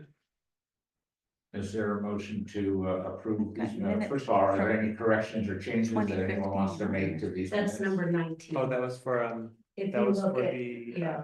Ordinance, Oh, there. instructions. thank you. Yeah. I Sorry. did that too. Um, I'm tired too. Yeah, so I'm on item 24 of our agenda, Okay, thank you. regular meeting of March 19th. So we I have, didn't have any comments. But I had one comment, I'm just gonna pull it up. all right, The, give us a page. page 4 of 6, it was the BCLT, Oh, yeah. I had one little note here, let me just pull it up. Not page. This is the Page 4. request to combine or whatever. Yeah, so page 4 of 6, at the bottom of the page, last item on that page, BCLT request. Second line, BCPUD board approved BCLT's request to temporarily reallocate, but I think what we talked about was we don't temporarily allocate water, we allocate water, and if they want to reallocate at some point, they can come back and do that, but we don't temporarily, so I would strike temporarily from that line. Okay, I agree. I mean, then it goes on to say discussion of intention of original reallocation as temporary, so. Yeah. I know, and I Yeah, did see it but that was- described in the original minutes, it is described as temporary when they move it up here. Okay. Yeah. So, you know, but I think I agree, there's no reason, it doesn't really help anybody understand this, except for it gives you a sense that this person might come back later. yeah, Right? Right. yeah, I think what we all decided at the time was that we don't do these kind of things temporarily, we don't put a Right. timeline on them, they're done and they're done, and if they wanna be adjusted at some point, they can Right. come back and we can do it all over again. That's right. Okay, we can, Any Does other that work? changes? Not for me. Can I get a motion for these minutes? I so move with the change to strike temporarily Okay, in that sentence. is there a second? I'll second. Thank you, all in favor? Aye. Aye, that's 0. Okay, that takes us to the warrants. Item 25 on our Which are agenda. hard to read. Anyone have any questions? Well, You can't rotate it? them up, I can't rotate it. Oh. Oh, Fine. but By the way, I think we punted February minutes at the last meeting. I don't know if we can do that I tonight, know it's- or if we should punt them again. I February minutes got punted. think They're so, Still not on here, think so. okay. Val, can you speak to that? Yeah, I don't, I'll look into it. We'll look into it, yeah, sorry. Sorry, I just noticed that today, and it was too Okay. late. to Yeah. Mention that to you. Okay, any questions about any of the warrants? And if not, gonna get a motion to approve them. I had a question, PG&E bills are still big, are our solar panels back online? Did that ever get fixed? Yeah, the inverter number 2 is back online and we can look into it, but Belle and I actually did the math at one point where we compared like pre and after. Most acutely, like, so right before we fixed them that month and then right after, it was a full month of them being on, and I think it was actually a lot better, right, Belle? Okay. Yeah. Yeah. But we can redo that Okay, and well- make sure, I mean, we didn't have the money to do like the full service contract, right? Which is basically monitoring the system and stuff, so unfortunately, we're in the position of looking at those super opaque PG&E bills and Mhm. kind of inferring if things are working well from there, so. Yeah, okay. And then the Mason Park Wells fencing, 10,000, is that a purchase or a rental? No, that's a purchase, Purchase, purchase those. And that's not just for Mesa Park, that's for, well, you don't see 2 fencing bills there, I do you? think there was one fencing bill for There's one, 10, and sorry, then it's, 3 water tanks for 11, which I thought was interesting, the water tanks are comparable to the fencing, although I know fencing is expensive. Yeah, it's ridiculous. I mean, it is partly because we got gates and components associated with them. it just says fencing for, DWR wells. Yeah, okay, 10 yeah, no, 10.5. that's, so it's not just for that, we Okay. purchased all the fencing for that project. So that includes the fencing around there, it also includes the fencing around the wells will have to be fenced off now that they're potable sources. Okay, And the treatment facility at 31 Wharf will also have to be fenced. okay. And Sonic Simmons and Go ahead. Dunn's for 3,000 legal, just what? Yeah, I mean, I can look into that, but that's most likely related to the BCLT licensing that I was just talking about. In terms of the turning that into an easement. That's what they've primarily been helping us with. You know, for the 31 one. 31 Wharf Well. Getting that easement flushed out. Okay, any other questions about the warrants? Can I get a motion to approve the Sorry, warrants? Andrew Spalding reimbursements, I'm just looking at the big number, Go ahead. Yeah, 2,000. Val, do you know Those were the monitors that he was buying for what the eBay? eBay. monitor? Yeah, Yeah. which we didn't Oh, the ones want, that didn't work, Yes. the new panels, yeah. Didn't work, yes. and Okay. they were only available on eBay, and he had the eBay account, and so because we did try They to were shy able away to from him. salvage a portion of it, but they had to like take it apart, use it. This was the whole thing that Jimmy rigged up, right? Yes, yes. Yeah, anyways, this is basically why we're doing that $38,000 purchase is because it was getting really ridiculous in terms of us Yeah. trying to like find these salvaged components or whatever. Okay, Any other questions? No, I mean, at some point it'd be just interesting to look at how many expenses are associated with the DWR wells. I mean, you're looking at grading and tracking compaction, you're Mhm. looking at fencing, you're looking at tanks, you're looking, legal. It's Yeah. very expensive. Yeah, Yeah, I mean, it's just kind of pepper for Yeah. just this one warrant, but. Mhm. Death by 1,000 Yeah, cuts. Yeah, incredibly expensive. I mean, obviously it's grant funded, but the problem with that grant is that we pay for it and then we get reimbursed for it through this very laborious process of them scrutinizing it and us having to produce a lot of documentation. So it's a lot of administrative time, and that grant explicitly does not cover administration. Hmm. So, anyway, those projects are really expensive. I mean, the way that Jennifer always framed them is like, it's our legal obligation to continue to look for water. These are obviously important when we're in drought. And, but I will say, you know, the 31 wharf in particular has gotten really complicated, a lot of legal costs associated with it. And the complexity of working with Habitat is like, had, you know, over the last week where I was just like, I can't do it anymore. So, but I'll continue to communicate with you guys around that if it looks like there really is stuff that is getting more insurmountable. At this point, I'm just kind of like, well, we've spent $100,000 on the coastal development permits.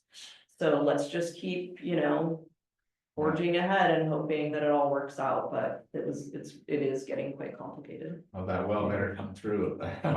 Well, that's another thing that's really scary about that well, is like, it's not a functioning well, there is definitely a risk in actually Yeah. getting it online, and given its proximity to the ocean, like, you Yeah, know, it's a lot of investment where you don't actually know what exactly you're investing in. yeah, Also means that we have a lot more expenses in operating it in terms of when we're monitoring the water quality and doing our due diligence around that, so. yeah, On the other hand, you know, there is sort of a, because we do have the legal obligation to continue to look for water, this is ample demonstration that we are doing our due Yeah. diligence, so that if anybody ever came at us and said, well, here was this opportunity and you punted it, yeah. we can say, actually, we spent hundreds of thousands of dollars trying to make this thing work. Well- You know, I mean, I think that that's an important piece of it, honestly. Oh, yeah, I think it's ungodly expensive, but yeah. That's Also, one of the same breaks. thinking behind the resource What they recovery well too. yes, please, So, thank you. you know, Mhm. even if it's just for an emergency, at least it shows that we made an effort to find something. Well, Well, that's a deep thought. All right, here we go. Any other discussion? Did we just approve the warrants? Not yet. Yeah, Do we have a motion? yes. Do we? No. We did. Oh, I thought we did. I thought you made. I move that we approve the warrants. I'll second. All in favor? I Aye. interrupt you. No, that was. All right, meeting closing, materials to be signed by board. I don't know if there's any. Jennifer, well, oh my God, please get me out of here now. Okay, future agenda items, I think we already talked about what we're gonna put on. Yeah, I wrote some notes too, and I'm sure we'll. Yeah. Go back. Well, we were talking about board compensation also, and will that be talked about next time perhaps? Yeah, Okay. yeah, we can talk about that. Also, there's not much on, I mean, for May, logistically, we don't have any hearings or anything like that. It's a lull. We're a little bit of a lull. So hopefully we can also bring the leaf related discussion. Yeah, Oh, yeah. Yeah, yeah, all right, next meeting, we have a calendar date for, it looks like it might 21st? be, yeah, 21st, Wow, awesome. long time. I will not be here. you know. Okay, Shoot, sorry, I fly in on the 22nd. okay. All right, anyway, it's May 21st, huh? All right, Mostly. with that, meeting is adjourned. Okay, is that a problem? Good night. Night, all, thank you. Bob. Sure. Thanks, you guys. Bye. All right. We Bell, don't have a, calendar, Yes. We're running third Wednesday calendar. are you are you populating the calendars? Yeah, I'm the same. Is that, or is that? Yeah. Which Bella, calendar? Yeah. Sorry, what's the question? For meetings, Are you populating the Zoom calendars Grace's role. or the? Oh, Grace's- I can't, I haven't, not with the Zoom, but I can. Do you want a Zoom invite to the 21st, or is that what you're asking, Kristen, or well, no, I'm sorry, because it wasn't in my calendar, so I didn't, think about it? Okay. I made this track. Okay, yeah, Okay. we're asking for us to calendar all. Do the is- regular meetings. got it. Okay. Yeah, I mean, we'll definitely, my plan was for the July one to look at the whole year and just be a lot more deliberate around when are the meetings, and we'd look at the school calendars and make sure that if there's any modifications. But yeah, we can start that obviously earlier. But, and yes, to your point, I used to do it and then for some reason I Mhm. stopped doing it for this year. Because Okay. I thought. that was- so- No, yeah, sorry, we've been doing it for the finance meetings, but not the regular meetings. Okay. Do you want just one signature on these, or do you want? If you want to, fine, I can send them. Sure. We just need, Okay. right, that's just, we just need a I guess signature. it maybe you can Yes. invite me to your calendar. Sure. That's already populated. Yeah. Could probably do that. So I just pass these around, please, with the checks. I'm ready. I'll take. Oh, yeah, Ready yeah, to yeah. sign. I'll sign and see if now it's delivered. Why do I need this? Oh, I see. This is what, Fine. yeah.